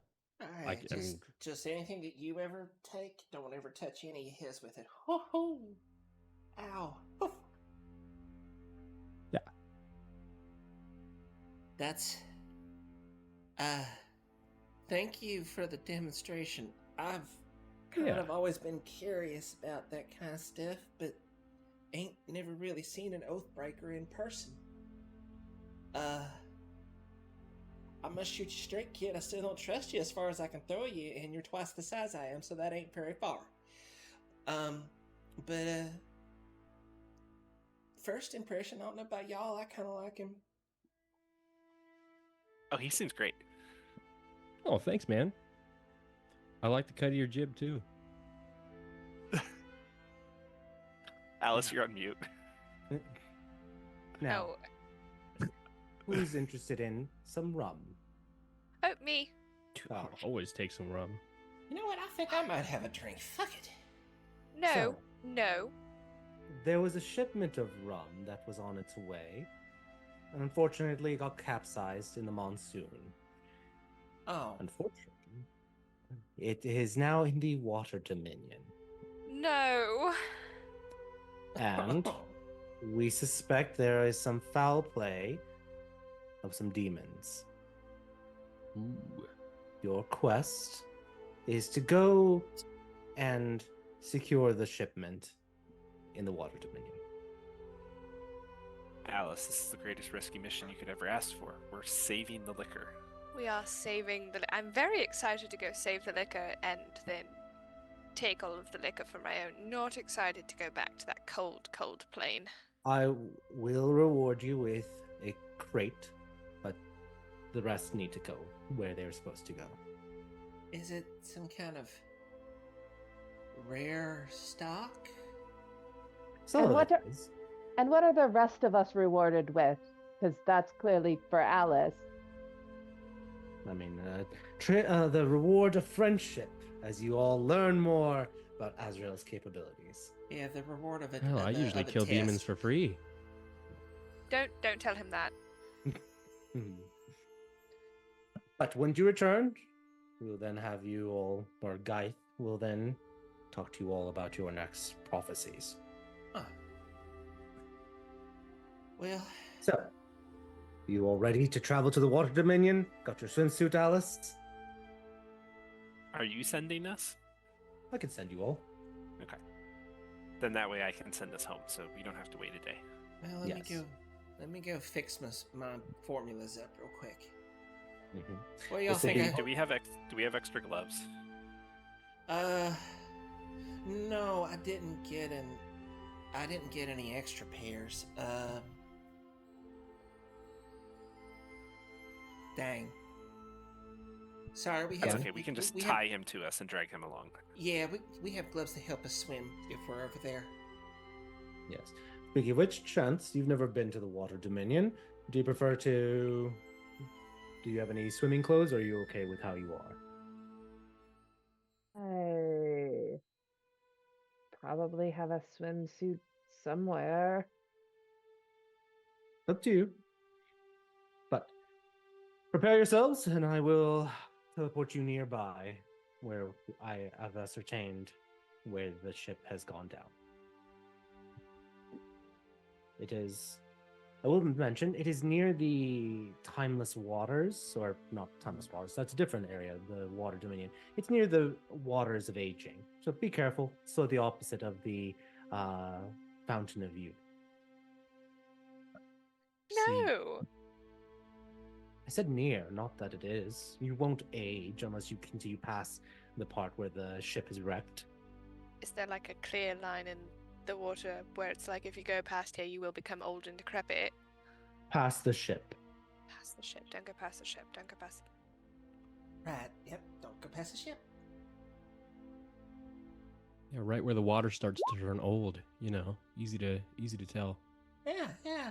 We can pick up the smell of old stale water anywhere. Just check near my blood, apparently. Yep. All right. Chance goes and gets dressed into the swimsuit. Anyone else making any final preparations before Revenos plane ships you all? I will. I took damage. Give us an hour for preparation here. You took 10 points of damage. Yes. Oh, I and meant to heal it. Sorry. Well, I might not have well, spoken I'm up also enough. about to use 2 spell slots. I'm using it as an excuse. Okay, Oh. that's fine. I just go have breakfast, everybody. I'm gonna go finish up my formulas, and then she adds a couple of drops of her like special enhancement formula. You can't So leave for it's 10 a- minutes.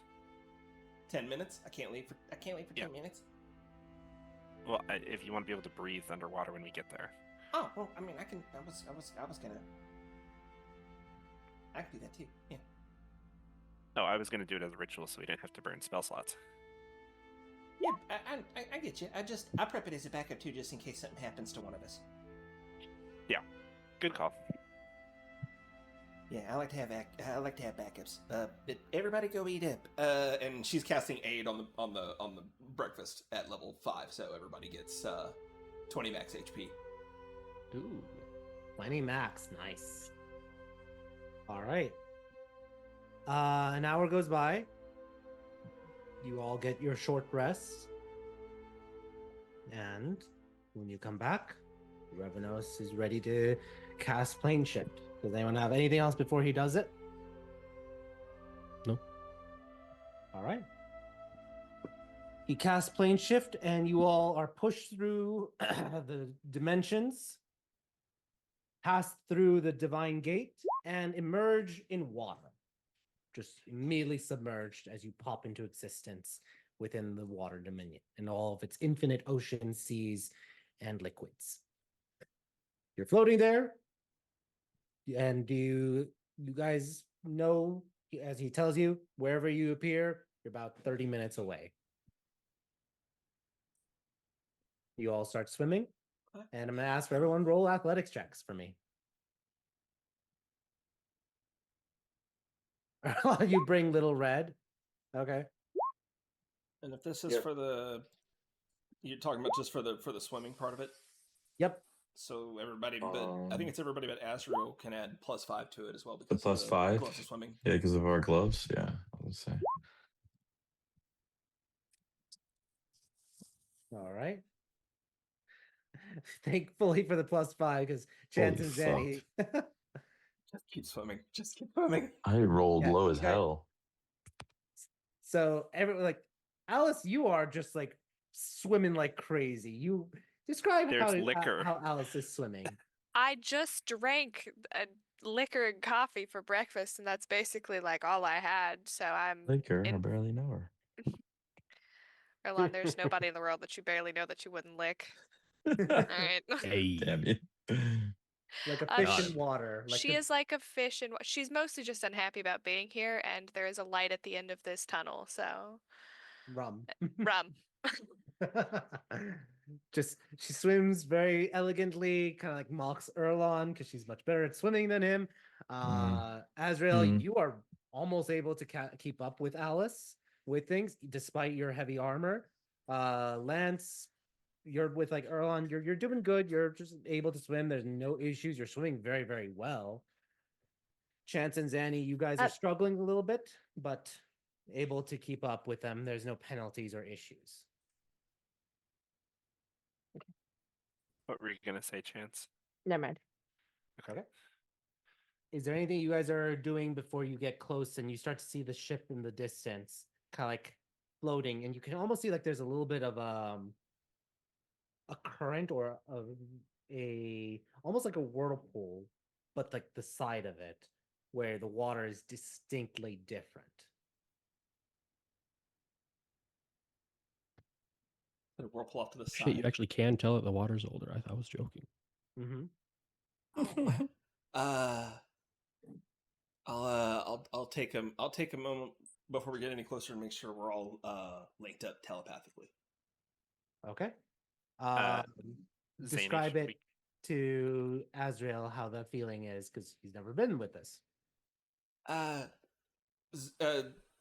just like beckons you over to her, and then like reaches out a hand to touch your arm, and then when she does, like as you can, as like her hand goes on your arm, you can feel this sensation, this tingling shoot through where she touched you straight up into the top of your brain, and she's okay. Now we can talk in our heads. Hell yeah, that's pretty cool. So yeah, I'm a family's a bunch of telepaths. Right on, right on. Zany, do we want to get some of the old people water?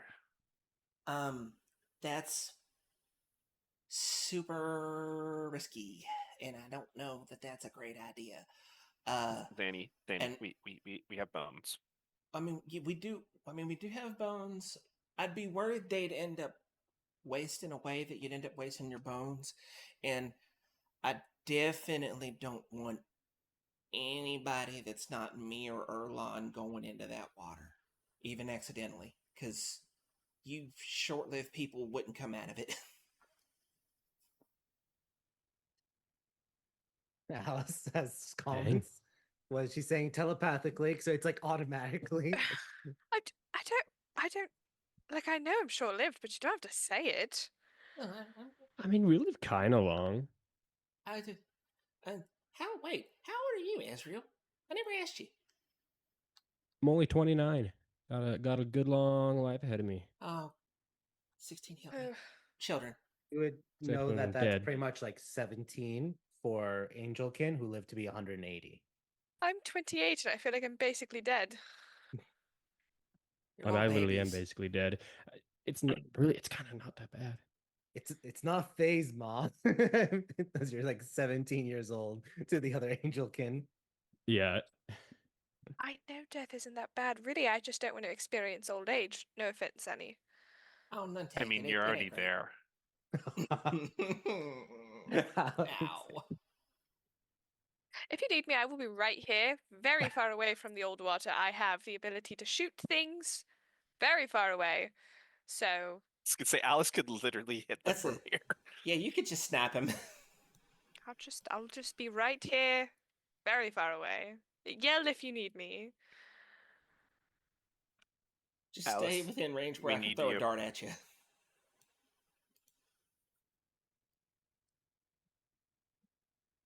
Well, you won't have to worry about enemies because the second I cast a single spell, they come after me anyway. It's true. As soon as you get started, as soon as you show your presence, they're going to run up. That's a thing, Ezreal. Keep an eye on this girl. Creatures love to just grab her and drag her off. So just like keep an eye on her. It's because everybody wants to seal me. They all want a piece of Alice and they want to take her home with them. Nope, that's not why you're the weakest. Elon, one of us has died and one of us hasn't. You know what? And it was dying to save your little ass. Yeah, you have a tiny ass, Little Red says. Yes. You don't know what it looks like. Yeah, First 2 to off, 1, 2 to 1, Alice, 2 to 1. more like one. I did half not and put half. Little Red into the telepathic bond. Okay, I'm not sure. But it takes the personality of Red, so it just talks based on what Erlon is thinking. I'm sorry, I don't speak cockroach. Oh my god. Oh, then what But do you spoke speak, to a Alice, fish if you can't earlier. speak cockroach? A Just drop bitch, the roach. mostly. Good that you acknowledge you are one. Hey, my god, this thing's Calic raises his amazing. hand to high five Erlon. It's not a Just high quick five. little I high literally, five. I said I was one. It's not like you got All me right, or Alice, anything. Big Red needs to do business. Let's go. Yeah, y'all are perfectly grown up. Is it to I be a love it. See, they all terrible, get along well. terrible bodyguard? I haven't seen this man around me since we've started fighting the last Oh, 7 I'm times. sorry. Excuse you? Now that you're a warlock, Okay. I'm you just want also to be still like hung me. out by you So Yeah, with he's got a much. still tentacle daddy. beaming shit. It's fucking metal, bro. Elon, I really Yes. appreciate you. I don't like him. He brings out the worst in you. How about this? I have nothing for you, actually. I'm sorry. He's been great this whole time. Yeah, I I will am great. try I'm my Big Red. hardest to No. tone him down. Is there anybody on the deck of the ship? You don't see anyone. We're just bickering like kids in the back Yeah, of the car. Yeah, right there next to them. Alice, don't worry As about it. He's made always. out of wood. Sooner or later, this water will warp him, compress him, and turn him into a block. What? So That's how it anyway, works? Oh, no. No. Don't let them do that to me, Big Red. I'm not going to, little So- buddy. So Ezra, I'm assuming you're kind of a frontline fella. Oh yeah, I can do a little both. Okay. I'm well versed. All right. Also, Do Ezra, just demons as a speak test. Infernal? No, they do not speak Infernal. They speak Abyssal. But Azrael, your token's right here. Just do me a test. Move your token. Nope. Nope. Okay. Let me see. Hold on. Do. Oh, I see what happened. You. Okay.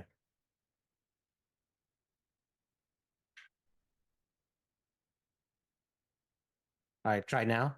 Yeah. There you go. Okay.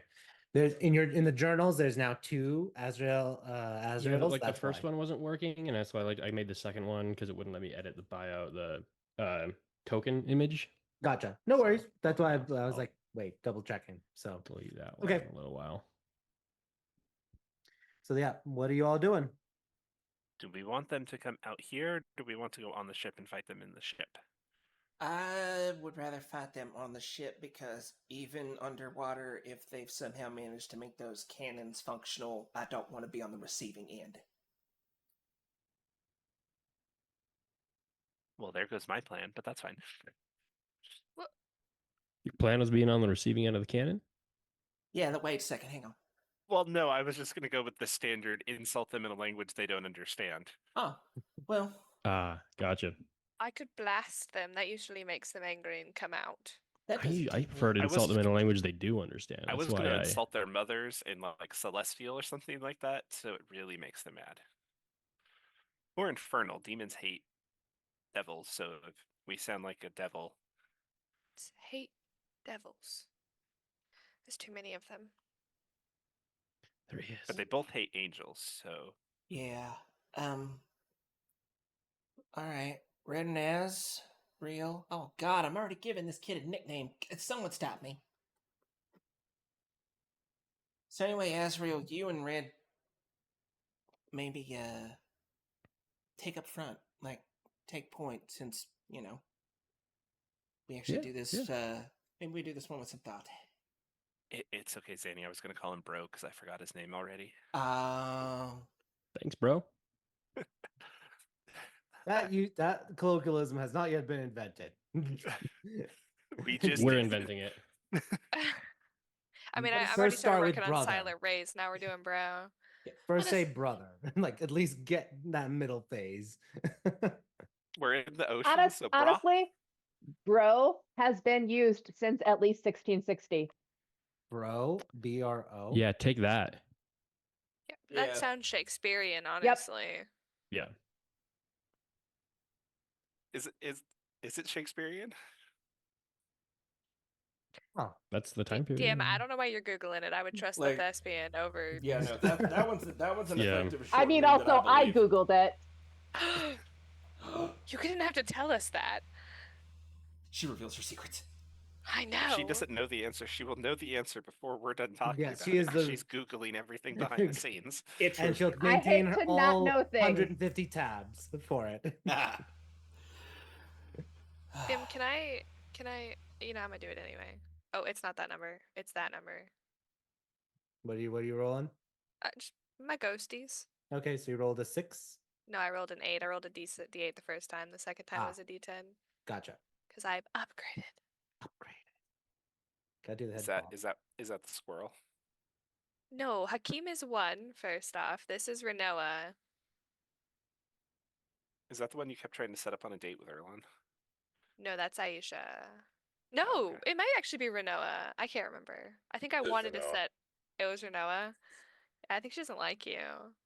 Is she the wizard? Oh, she didn't lady? act like that. And if it's next turn, okay, I can't use it yet. Yeah, anyways, little guy, should we scout yet? All right. At that exact moment, 3 that what? cannons fire Oh. at you all and miss. Oh, I fucking told y'all about the cannons. Okay, you two get your asses in there. Let's go. And let's You roll told initiative. us to go forward. Yeah, you guys were waiting like. Okay, let's go. All right, let's roll initiative, please, folks. a resounding 1. I'm gonna use a luck point on that because I'm not going into battle like this. Not with a disadvantage on everything. No. Probably wise. Chance. Wow. Anti-violence. Always I goes rolled first. 2 4s. Awesome. Did Azrael heal us earlier? Yeah. Yeah. Yes, you also got a short Okay. rest. Oh, okay, yeah. Yeah. All right. Did everyone roll? Let me see. Lantal's chances any. Erlon Azrael. Okay, cool. Let's go descending order. Chance, you are first. Bloodthirsty as always. What do you want to do? Oh my god. After you died, I don't want to send you in there, Erlon, but I know you want to go in there, so. Chance, remember, I have range now. What range? Oh, I'm yeah, a I suppose you do. warlock. Yeah, got yeah, but magic. somebody. Fine, new guy. Do you want to Why go don't you in there? send new guy Hell in there? yeah, Let's see dude. what he's New all guy. about. Uh, you. I don't get you all the way there, but you can go there. I'll take it. Shit. Technically, it's from me, so not quite there. There, you can go there. Right on.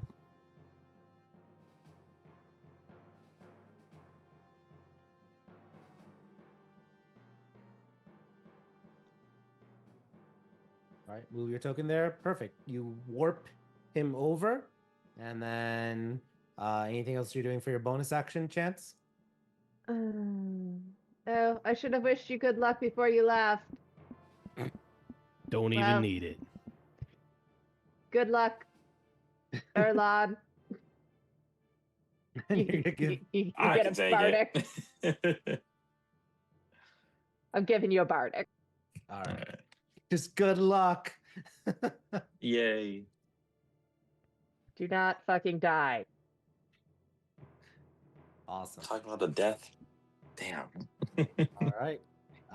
That's Chance's turn. Alice, bloodthirsty, above 20. What are you doing? Yeah. So there's no one on the deck, correct? Not at the moment. But they fired cannons at us? There are cannons above deck and below deck. Like there's rows of cannons on the side of the ship. They all Okay. fire from below deck. Yeah. So I'm gonna move here and I'm gonna ask Erlon if he'd like to do something stupid. Even if I don't like to, I always do. Okay, we're going Dimension Door onto the deck. Yeah, we are. I knew it. All right. Move your token where you want to, Alice, and then I'll put Erlon's there. I would like to commandeer a cannon. Okay, you're on the top of the deck. Yes. Okay. And I'm gonna wave at everybody from the top of the deck. And then my bonus action is to click the right screen, measure. Bardic Inspiration's what feet? How It's many usually feet? 30 feet. It's 30 feet? Well, let me It's take a 60 feet. It's 60 60 feet. Okay. I'm gonna inspire Azrael and go, why are you so slow? Come on, the fight is over here. Awesome. Azrael, you feel inspired. All right. Initiative round 20. The cannons are going to fire 3 more shots. Let's go to the 3 farthest individuals. Ooh, a nat 20. So, let's go with. Yeah, first one was a 24. Does that hit you, Zanny? Oh yeah. Okay.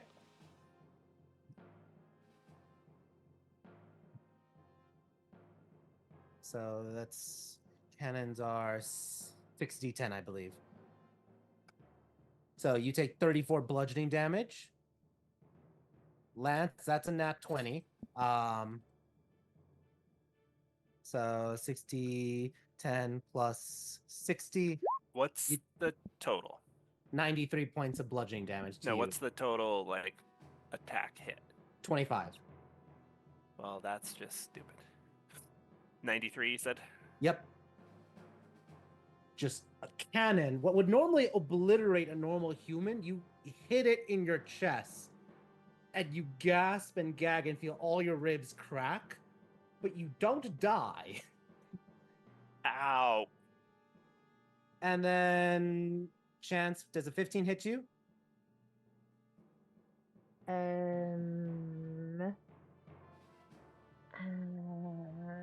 Wait, hang on, let me. What is 15 is my AC. Okay. You take 31 bludgeoning damage as a cannon hits you. All right. Next up, Azrael. You just saw 3 cannons just blast everyone from afar. Yeah. He left the and whole time. I can't see who did it, right? It was Yeah, all they're below deck. the below deck cannons, but you're assuming they're probably about to get on deck as well because now they know someone's up above. Okay. Let's see how far I can move. Not very far. Shit. Right now I'm probably gonna just let me scroll up, sorry. I'm gonna just dimension door onto the deck. Okay. As Those there's people just reaching into the doors. puff of black smoke, and he just appears right here. And then I'm gonna just. I only have enough action left to, I think, draw it, and I can't use it yet. I'm gonna pull out my immovable rod. Okay. You pull out your movable rod. Perfect. Awesome. So that's your turn. Number 17. This area, right where Alice is, opens up and demons start pouring out. Because that is where they're coming. You look at the map. It's right there. I have really A bad. demon appears, crawling and Oh, dang. swimming. And I need both you and Erlon to make Constitution saving throws as it befouls all water around it. Alice, you're fine. Let's see.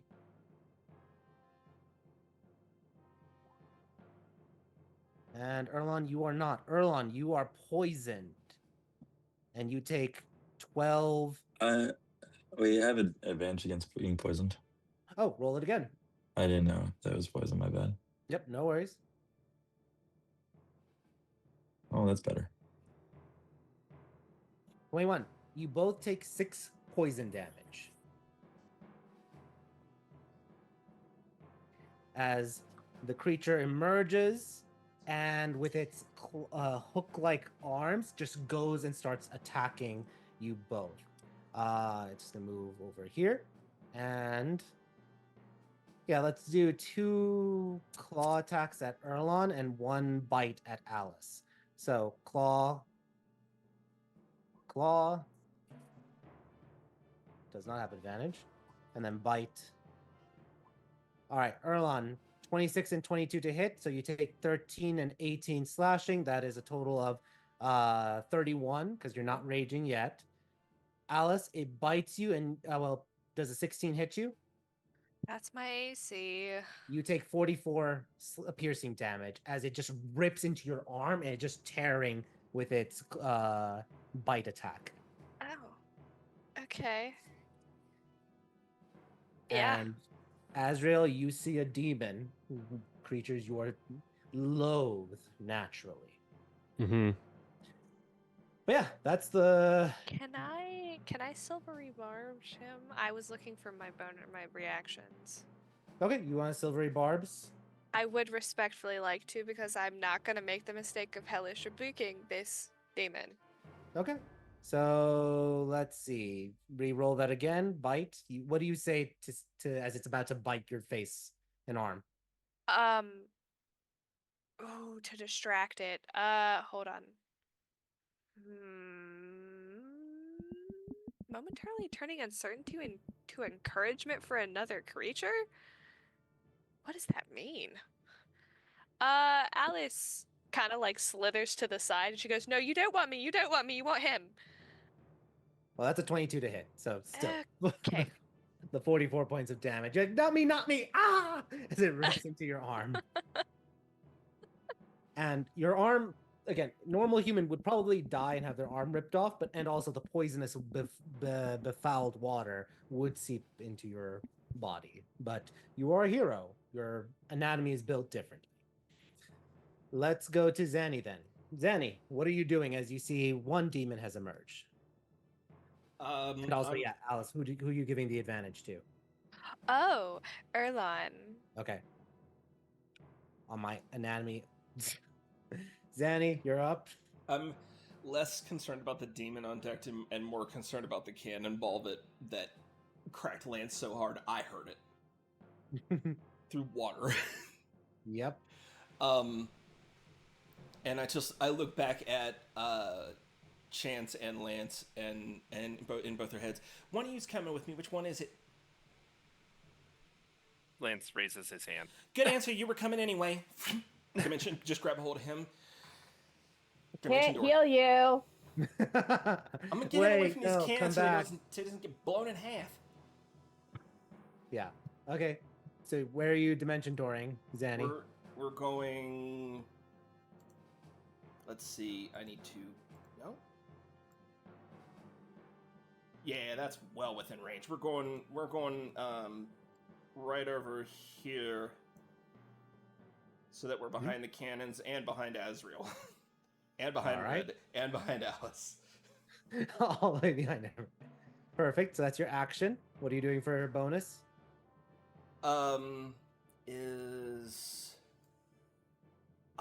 He's not close enough. Dang. I was gonna give a help action, but you've got to be within 30 feet of the person I'm helping you deal with. I already cast Dimension Door. Oh, but I can't grab it from the because you said we can't use spells from items because that's still spells, right? Yeah, they're still spells from items. You're just using the charges. Okay. I'm gonna end up physically placing my body over here and just as a wall. And I don't have any, because I cast a spell, I don't have any bonus actions that I can really do. Yeah, no. I'll take cunning action to dodge. Dodge. Perfect. All right. And number 9. Out of the hold comes another demon. This one looking like a giant frog with 6 limbs and horns as it goes extending its throat, its throatal flap, and then it immediately will go after the angelkin that it spots, lunging and swimming. Alice, you already had used your reaction, so it immediately goes right towards Azrael and is going to attack Azrael. It will do a bite, a gore, and 2 claw attacks. Wait, bite 1, and yep, that's an and, not an or.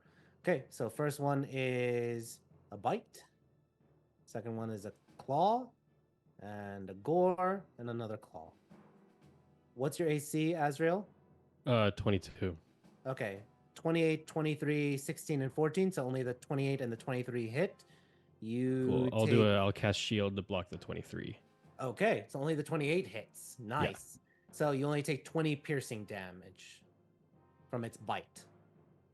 Oh, just enough to lose my temporary hit points. Dang. Okay. All right. A second demonic frog comes out and then leaps over to attack Zanny. And it will do the same thing. Bite, claw, gore, claw. AC 17, and I'm dodging, so disadvantage on attacks.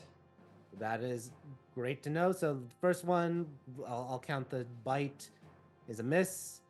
That was a nat 20, but we're going to go with the 25 instead. Okay. So that's 16 slashing. The next one, let me do another claw attack with disadvantage. 19. What's your AC again? 17. I'll use. Okay. I've got birthday luck. I'm gonna use one of them to make him re-roll that. All right, with still disadvantage. So let's redo that. Claw attack. That's a nat 1. And then last, the gore attack with disadvantage. That's a 21. Okay. So the claw attack, let me just reread this. You are grappled now by it. As it claws you, there's a sticky residue that immediately acts as an adhesive onto your body and like presence toward it, the chaotic, demonic energy around it. You take 16 from that, and then it gores you with its horns, doing another 17 piercing damage. Okay. So you're grappled, and you took that damage. All right. Oh, I didn't. And that's it. Let's go to Erlon. Erlon, you're up. All right. This is right there. All right, we're gonna bonus action rage. really Rage. quickly. Great. And then what are you doing? We're going to move on over right here. And we'll start slashing away at this big one. All Is right, it obvious that this advantage. one's like kind of the leader of them Was as that- well, or no? Is it very obvious that this one's like kind of like the leader of leader? these, or no? Yeah, this one looks like the strongest of all of them. Okay, perfect. Okay, cool. Yeah, so we'll do our first attack. 29 to hit with 29 Legend definitely Carver. hits. All right. With that too, because he's it hits. I'm gonna expend spell slots to do Eldritch Smite with that attack. A hit. Okay, so 21. As Roll well. your smite damage on top of that. Yep. It's 1d8. Yeah. Nice. Plus 8. Nice. All right, 29 points of damage with the first strike. You Yep. use your second attack now. It will do when it finally stops scrolling up for some reason. There we go. Oh, I didn't roll an advantage. Sorry. The other one's rolling right now. 28 hits. Roll one more time though, just to see if you. There we go. I was gonna hope It you did. got a crit, but 30 No, yeah, hits. 18. Roll damage. Right.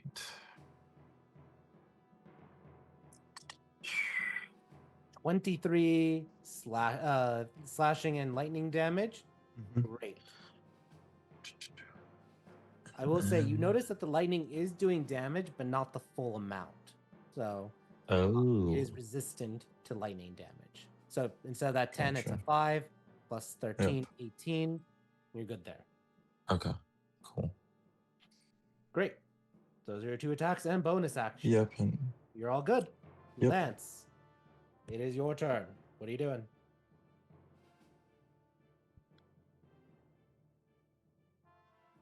You're on mute, by the way. Zany got hurt, right? Yeah, and she's right now grappled. Sorry. How hurt was Zany? I'm at about half. Okay. Lance hasn't actually cast the spell before. He's had it for 2 levels now. He's going to look at the frogs and go, let's make us feel better, Zanny. And he's going to cast Life Drain right in the middle so that all of us are in it. But it only affects the frogs for damage. Okay. So what does Life Drain do again? They have to make a con save or take 41 points of damage, and then since there's 2 of them taking damage, me and Zanny each would get back half of however much damage they take. Yeah, they fail with a 13 and a 16. So they each take 41 necrotic damage. And that's 40, because you said half of that, right? Goes into So healing. we gain back 21 healing. Okay. So yeah, each of you gets 21 healing. Oh, that's a lot better. I know it's weird to get healed with necrotic energy, but it works sometimes. No. We're working on it. We're working through it. That was good. Thank you. And then I'm gonna move around to this side. All right. Awesome. Wait, this one. So Zanny has advantage. Yep. Anything for bonus?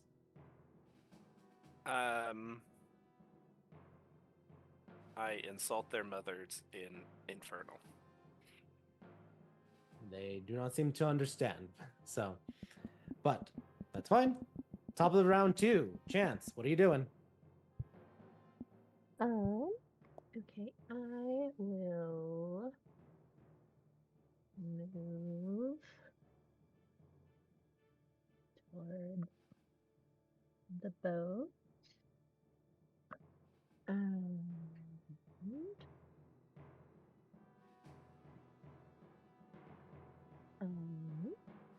second.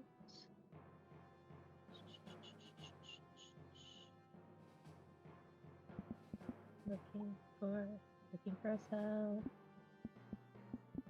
So I can see what the size of it is. Oh, okay. Yep. I'm gonna go ahead and cast hypnotic pattern to in a way that it hits those 2 frogs. Okay. What's your spell save DC? 19. One Wisdom. saves, one fails, one rolled exactly a 19, and the other a 10. So less chivalry, unless you're I'm too nothing far anyone- away. Yeah. So this one, I'll say this one in front of Azrael is now looking. Can I roll unlock on that, or do You are unlock on raging. that? You can't cast Oh spells. fuck! That's right. I can't spells now. Yep. Yeah, no worries. So the one next to Azrael is now just like staring at the pretty colors. The other one resisted. So there we go. That was your movement, your bonus, your action. Anything for bonus? I don't think there's anything I can do where I am. Okay. Alice, you are up. What are you doing? Does this guy seem kind of wise? You tell me from that wild look in his eyes. He's cute. He may be. Alice is gonna try a new spell she has. I don't really know what it does. I'm kind of going off of inference. She's just gonna reach a hand out, and she's gonna pat this guy on the arm, and she's gonna go, "It's time for you to go on a little journey," and I'm gonna cast Lost and Wandering on him. Okay. Let's roll a wisdom saving throw. Yeah. That's a 20. Okay. Is my reaction back? No, Yeah. that's a spell. Never mind. It's a spell. You can use your reaction with Oh. cast a spell. Yes. Can I silvery Silvery barbs barbs it? him? Yeah, and she's like, no, we're going on a journey. Okay. One more time. That's a 13 now. Perfect. So he's just gonna go away. Okay.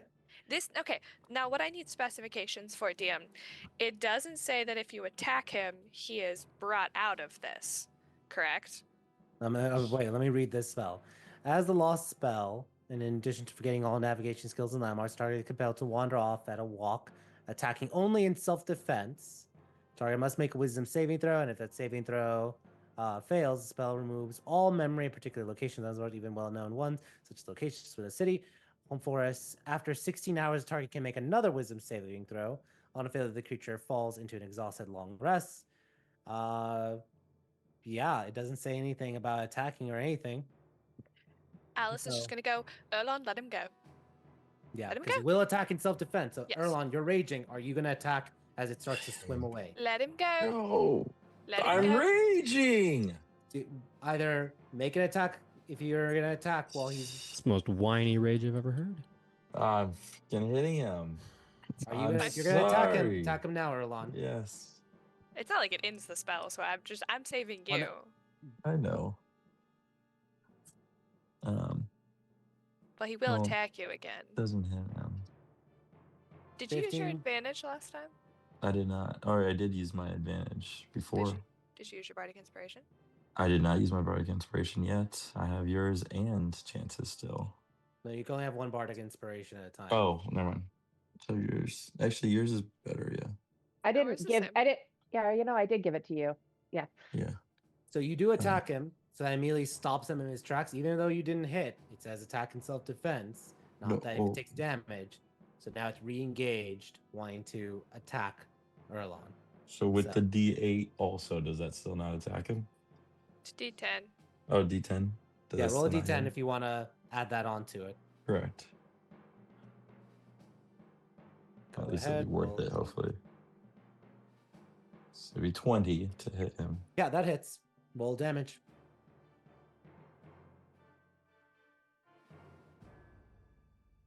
$15. 15 plus 2, 17. Mhm. Oh, yeah. Hold on, Resistance still counts, so now it is going to be attacking Erlon only. It's I fine. told you to let him go. I can't stop it. Can't control the swinging. Rage. I'm All also right. gonna come over here and I'm gonna pick up a cannonball. Okay, pick up a cannonball. I I have know a what you're gonna cannonball in do. my hand. Oh, Yep. I'm about to become the cannon. Yes. I know. Make a strength check though, because cannonballs are heavy. But we're in water. I still that lowers the DC. Make him heavier. Shit. Actually, it does make them heavier. It makes them heavier. Yeah. Yeah, it Makes makes them them a heavier lot because heavier. they have no air in them. It's So compressed metal. you're struggling to lift it up. That's fine. Dense. They're very dense. I don't need to hold it for very long. I just need to get it out of the thing. All right. Round initiative count 20. A cannonball careens towards Chance and misses. Only one though, not 3. All right. Azrael, you're up. Okay. I'm gonna shove my immovable rod down the barrel of the cannon and activate it.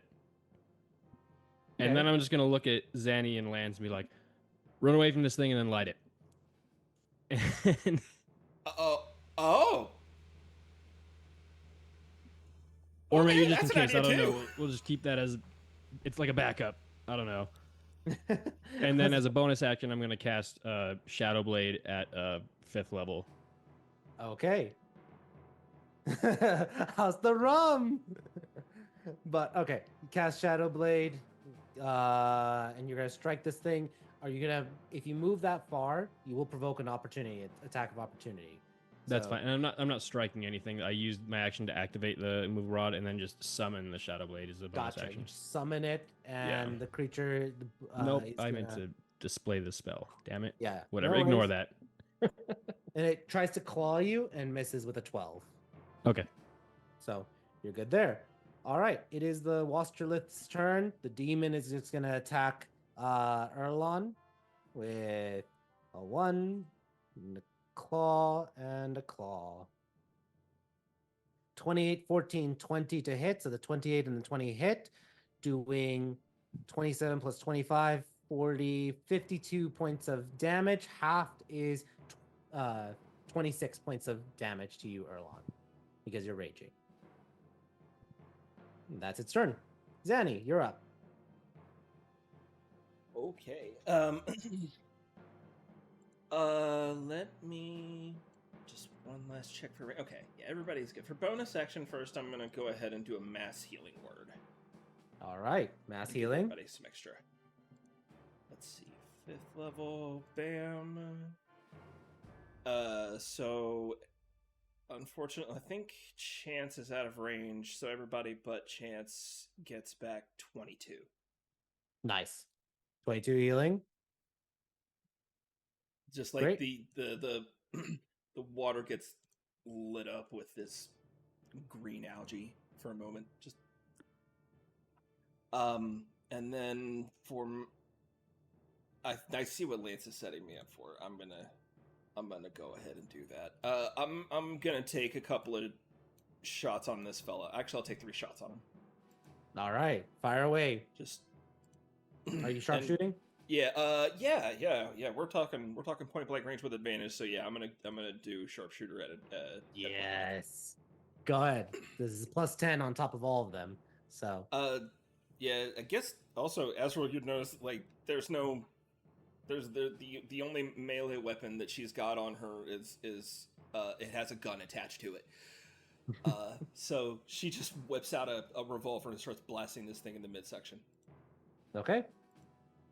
Let's see, advantage. 1. That's nat 20. Nat 20. Ooh. Jesus Christ. Okay, roll the damage and let's look at what it happens, because you do get sneak on top of this, Zanny. Yeah, because this is the sneak hit. Yep. So go ahead, roll the damage, and then we're gonna do the normal math Yeah. and then the mega math.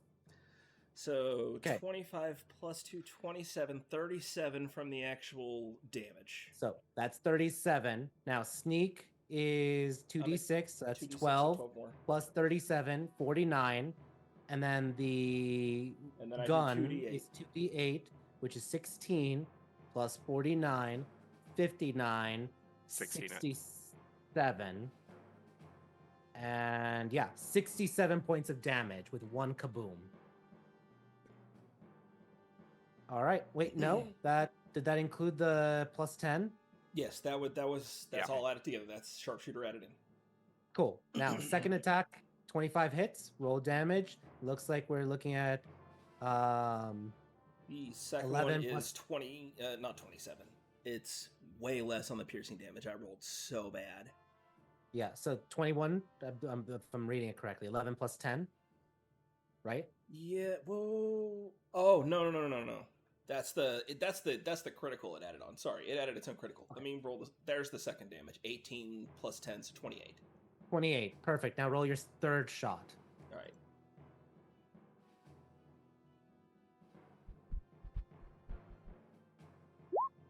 There we 31 hits, roll damage. 32. 32. You blast this frog repeatedly, and it went from basically being like 8/10 to basically like a tenth or 2/10 of its health left. As you just keep going at it 3 times. And just kind of So- side eye this other one, be like, yeah, keep looking at the prairie lights, kid. And then I'm just gonna saunter on off over here. You are grappled. Oh, that's right. I am still grappled. Yep. That's fine. Sticky I'll hang out here. adhesive. Yep, that's fine. All right. It is now the Bukavek's turn. It is going to attack you, Zanny, because you attacked it. Really quick, Okay. bad time to bring this up. I'm pretty sure my Aura of Hate just gives any fiends and undead a +5 to damage within 10 Let feet me of look me. at your I don't think they aura, need to be friendly. because usually you can designate who you benefit your aura with. And then Yeah. I believe that is the case. So I will say, yeah, because you can delegate that aura. You could turn it on and off wherever you want with different people. So I'd say you can pick and choose with fiends, because that's the same for any other Okay, aura, cool. paladin aura. I'll take it. That's good. Yep. So, cool. All right. Bukovek's turn. All right. Bite, claw, gore. Okay, let's see. 22 to hit, doing 17 piercing damage to you, Zanny. 26 to hit, another 16. Actually, they're all above 26. There's 22, 26, 27, 26. So the third attack is 12, and then the fourth one is 10. Last one. You know what? Last one, I'll use my reaction and spend one of my psychic points. You said it's 10 points of damage for the last one? Yeah, 10 piercing. And I'll use one of my psychic points, and I can reduce the damage by my apothecary level, which is 11, which would just null it. So Okay. So the last one like smacks me across the arm, and then literally as soon as it hits me, it stitches itself back together, like just Nice. instant regeneration. That's awesome. All right. That you survive its volley. Erlon, you are up. All right. You're 1v1ing the Wasterlith. Yeah. All right, It's the go biggest ahead. best thing. And we're being a good bodyguard. You know, I Yeah. said don't hit it. We're gonna do a frenzy attack on this one then to still have that advantage. Sorry, I got Or- distracted by Zanny's comment. You're good. Sorry, repeat your question. There wasn't a question. I'm just saying that we're gonna frenzy attack the. Okay, go ahead. Roll your 3 The, attacks then. yeah. And are you going to reckless these attacks? Yeah. Okay. With advantage, 31 Yep. hits. Roll damage.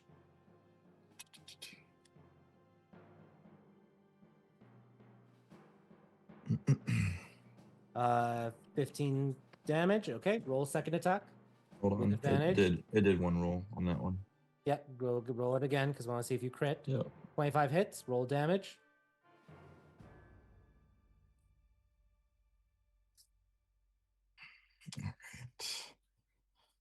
And then 11 next plus 4, one. 15. Nice. Mhm. And then your third frenzy attack hit. Attack.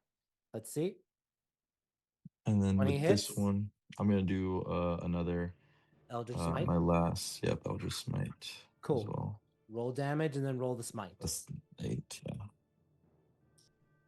And it's a D8, correct? Yeah. Yep. So Oh, terrible. 12 plus 1, 13. All right. Looks like you're halfway with the Wastrolith. Okay. Cool. With that being said, let's go to Lance. Lance, what are you doing?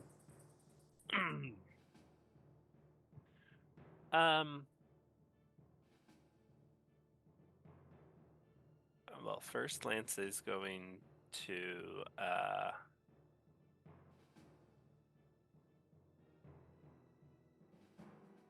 no, he doesn't do that yet. Is Annie still being held by this one right in front of me? Yep, she never broke. It's not necessarily being held, but there's an adhesive, so she's stuck in place. Okay. And that thing looks pretty beat up, right? Yeah. Perfect. Lance is gonna Steel Wind Strike. Okay. Go ahead. Roll the attacks. 1, 2, 3.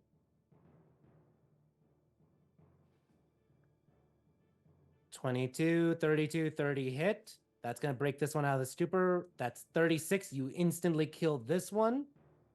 And then 36 on this one. No longer with that. And Danny, you are no longer grappled by it because it's dead. As it starts to disintegrate back into the abyss. And then this one, 36 points of damage as well. And I'm gonna pop up right behind this one. Okay. Nice. That's your action. Anything for bonus?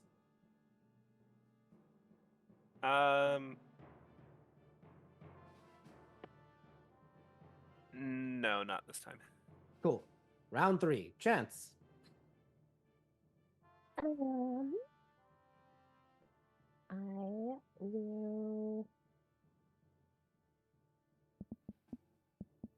You know what? I use my movement and my action.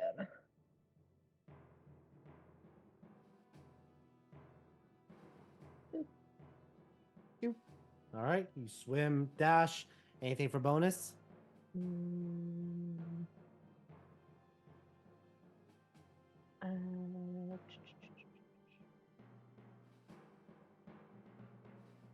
All right. I can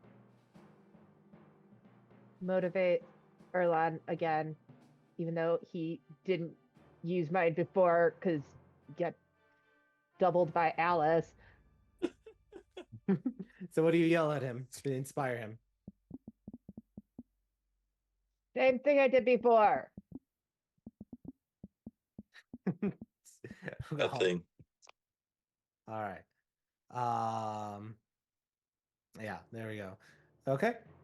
And wait, Alice, did you inspire Erlon or you inspired Azrael? Yeah, I thought Just to double check. I thought Chance It may have been Azrael. Yeah, I think Alice Oh. inspired Azrael, so Red was using Chance's inspiration Okay. before.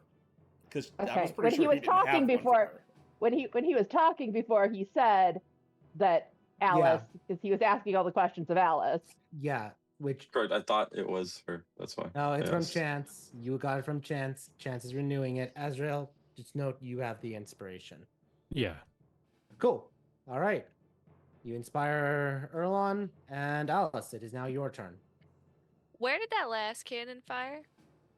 From here, From where? from Like the lower directly deck. beneath me? Yeah. Okay. Can I just kind of? I'm gonna come right over here with my little cannonball, and I'm gonna cast push and pull straight down. Okay. Well, go ahead. Roll the. So I'm gonna ask you to roll damage. I'm gonna say it's gonna be -10 to break the wood floor, and then whatever else hits whatever's down below. Okay. I have to find the spell. It starts with a P. There it is. Okay. So it is a first level spell, which is 3d6 damage plus 2d6 per level. And I'm going to cast it at third level. So that's plus 4d6, correct? Yes. Okay. So 76. Okay. And it's gonna be minus 10 for the wood, but whatever happens, Six. roll Wow. 15, and you Wow. break a hole. Directly, it just explodes down and hits the head of a creature, and that creature looks up at you and just squeals in anger at you. This dretch that's been manning this particular cannon.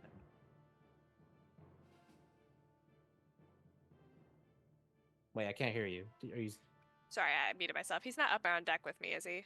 No, he's directly beneath you. Okay. Let me look at something really quickly. And by the way, did the image pop up or no? It's my buffering for me. Yeah, it just did.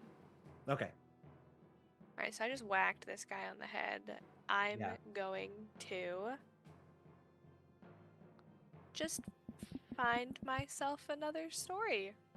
That's my bonus action. Yep. Yep. A 4. All right. That's the called end action. of your turn. Demon's Oh, gonna. no. I'm going back over here. Cool. It's just gonna swim up out of the hole you just did and go right at you, and it's just squealing the whole time as it is going to do 2 attacks at you. A bite. Actually, no, it's just gonna do the fetid cloud. It's gonna fart in its general area, 10-foot radius. I need you to make a con save. Yeah, of course. Yeah, you are coughing as filth and putrid matter rises out. You are not poisoned, and you resist any damage because you saved. But yeah, there's just a fetid cloud aura in 10 feet around it at you as it's squealing and farting in your general direction. This is an Great. actual thing of its stats. You could look it up. It is I know they do that. Fucking gross. I'd like to glare at it. It's just squealing and staring at you, not just angry and that you clonked it on its head. So, Azrael, it's your turn. Cool. I am just going to keep running away from the cannon that I primed with the thing. I've already signaled Zani, Zani's not stuck to the frog anymore, right? Nope. No. So And yeah, I'm like I definitely said, looking like I'm moving. Signaled to keep your distance away, to get some distance away from it, and then I'm going to run up here and throw my shadow blade at the fish demon. This one? Okay. The pink one, yeah. All right. You attack with that. It is a inflict wounds. Are you distance spelling it? Shadow Blade's not showing me like a to hit modifier, even though Okay. it uses your spell modifier. So I might need to make a macro or something. Gotcha. So okay, you're using Shadow Blade and you're smiting from afar. With it, the blade extends, and You can throw it. yeah. Yeah. Okay. Because technically, if you're I'll allow it. You're throwing the Shadow Blade. Great. Yeah. The Shadow Blade, and then 19 hits. Roll damage. Cool. And so Oathbreaker lets you add your charisma modifier to damage rolls on weapons. Would that work on the Shadow Blade too? I know we already allowed it to smite, so I mean I don't blame you if you say no. I'll allow it. You just can't smite unless with a range. So yeah, you can throw unless it. it's a but you melee can't hit, because that was yeah. like a weird. Yeah. Yeah, Cool. but Oathbreaker, I'll allow it. You can add the additional damage. So, Okay, so that's 17 plus what? Plus 5. Plus 5. Okay, so 21 psychic damage. Nice. Yeah, and then that leaves me with Hurl the blade, and it impacts and shadows, kind of like shadow and psychic energy hit the Wasterlith demon, and it's screaming in pain. Hell yeah. And then I'll just bonus action summon another, and then assuming I can split extra attacks, I could throw another, right? Yeah. You can only bonus summon it once, but yeah, you can Right, then and then I'll just have again. to repeat on my next turn. Yep. So you throw it again, roll attack, 15 misses. Okay. All Cool. right. That's my turn. That's your turn. Do you still have the inspiration that you got before? The bardic I inspiration? do. I should use that. Ooh, What's roll your that. inspiration? Yeah, go ahead. See if you What's the die? D10. 6. That makes it into a hit. So Oh yeah. 25 points of damage. Sweet. How do I'll you- do it. How do you want to kill the Wasterlith? Ooh.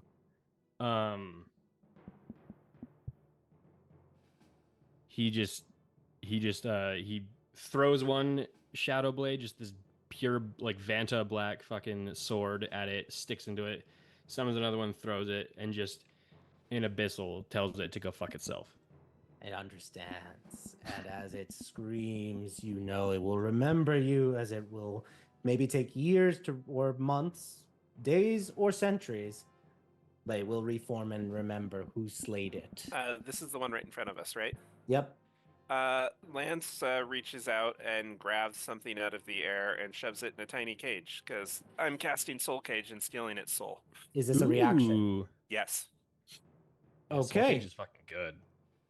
Does it have to make a save or anything with it, or? I don't No, think it I'm pretty sure it's not. does. I think it's just I get to. I'll post it in. Yeah, I'm pulling it up. I posted it. Oh, it's not a humanoid. Never mind. Yeah, the soul of a humanoid as it dies and traps it inside. I will say, if you want to develop this spell to capture other creatures, you can, but Okay. that would just be a separate one. Yeah. So, cool. All right, the Wasterlith is slain. So, Zanny, you're up. Only 2 demons left. Okay, I'm not currently being grappled, right? Nope, you're free. Okay. I'm going to 1, 2, 3, 4, 5. Just to get over here to be back to back with Alice. You are technically entering the fetid cloud. It's a 10-foot radius, so you're entering a poop cloud. Roll a con save for me, please. Oh, that's where the poop cloud's there? Yeah. I'm not going to the poop cloud. I just Okay. don't know where it is. Here, let me make sure there. it's visible. All right, do you see it now? Yeah, I see. Now I see. Oh, it. I'm in the poop cloud. Oh man. Yeah, you're in the poop cloud too. Are you okay in there, Alice? No. Okay. He looks back at the big frog boy. Just, I gotta go deal with something. I'm gonna be with you. I'm gonna cast Last Rites on him. Okay, what does Last Rites do again? Last Rites. There it is. Target a creature Okay, you see within range. They get hit with a holy beam of light. They must make a Wisdom saving throw.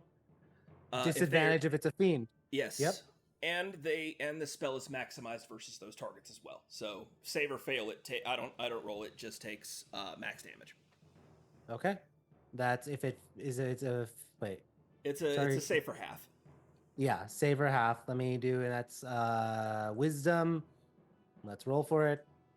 That's a 14. It fails, so max damage, 64 points of damage. As it just kabooms at it. Let's see. Oh, holy crap! That's what it does at higher levels. I just realized. Are they within? They are within 30 feet of each other.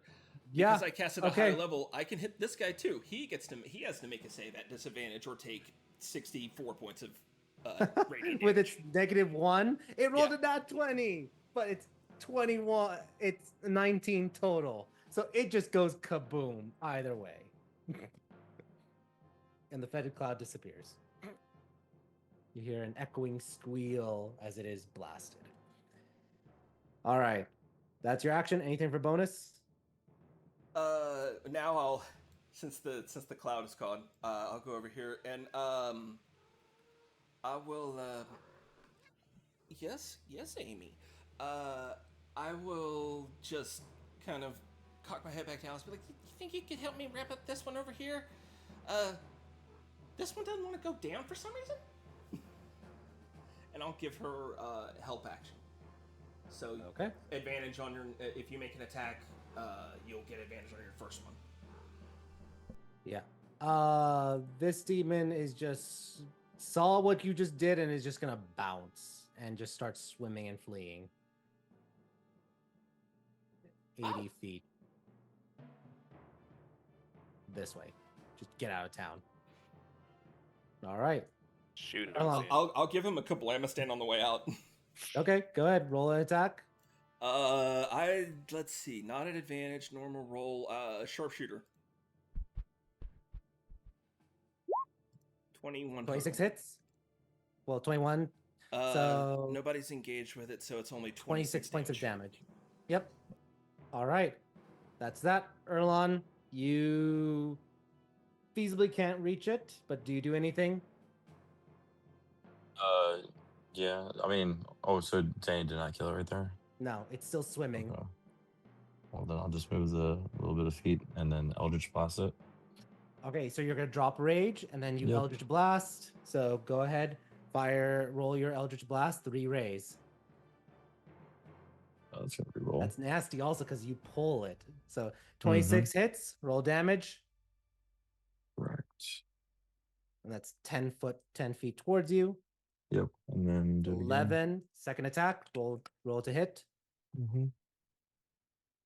Ugh, not good. 11 misses, roll third attack. Last one. 25 hits, roll damage. 7. Cool, another 10 feet back. Yep. All right. That's your turn. Lance, what are you doing?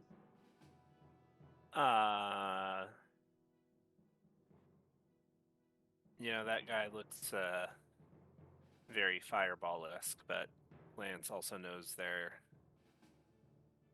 probably not fireball-y. Demons are usually resistant, but not immune. He looks pretty hurt. Yep.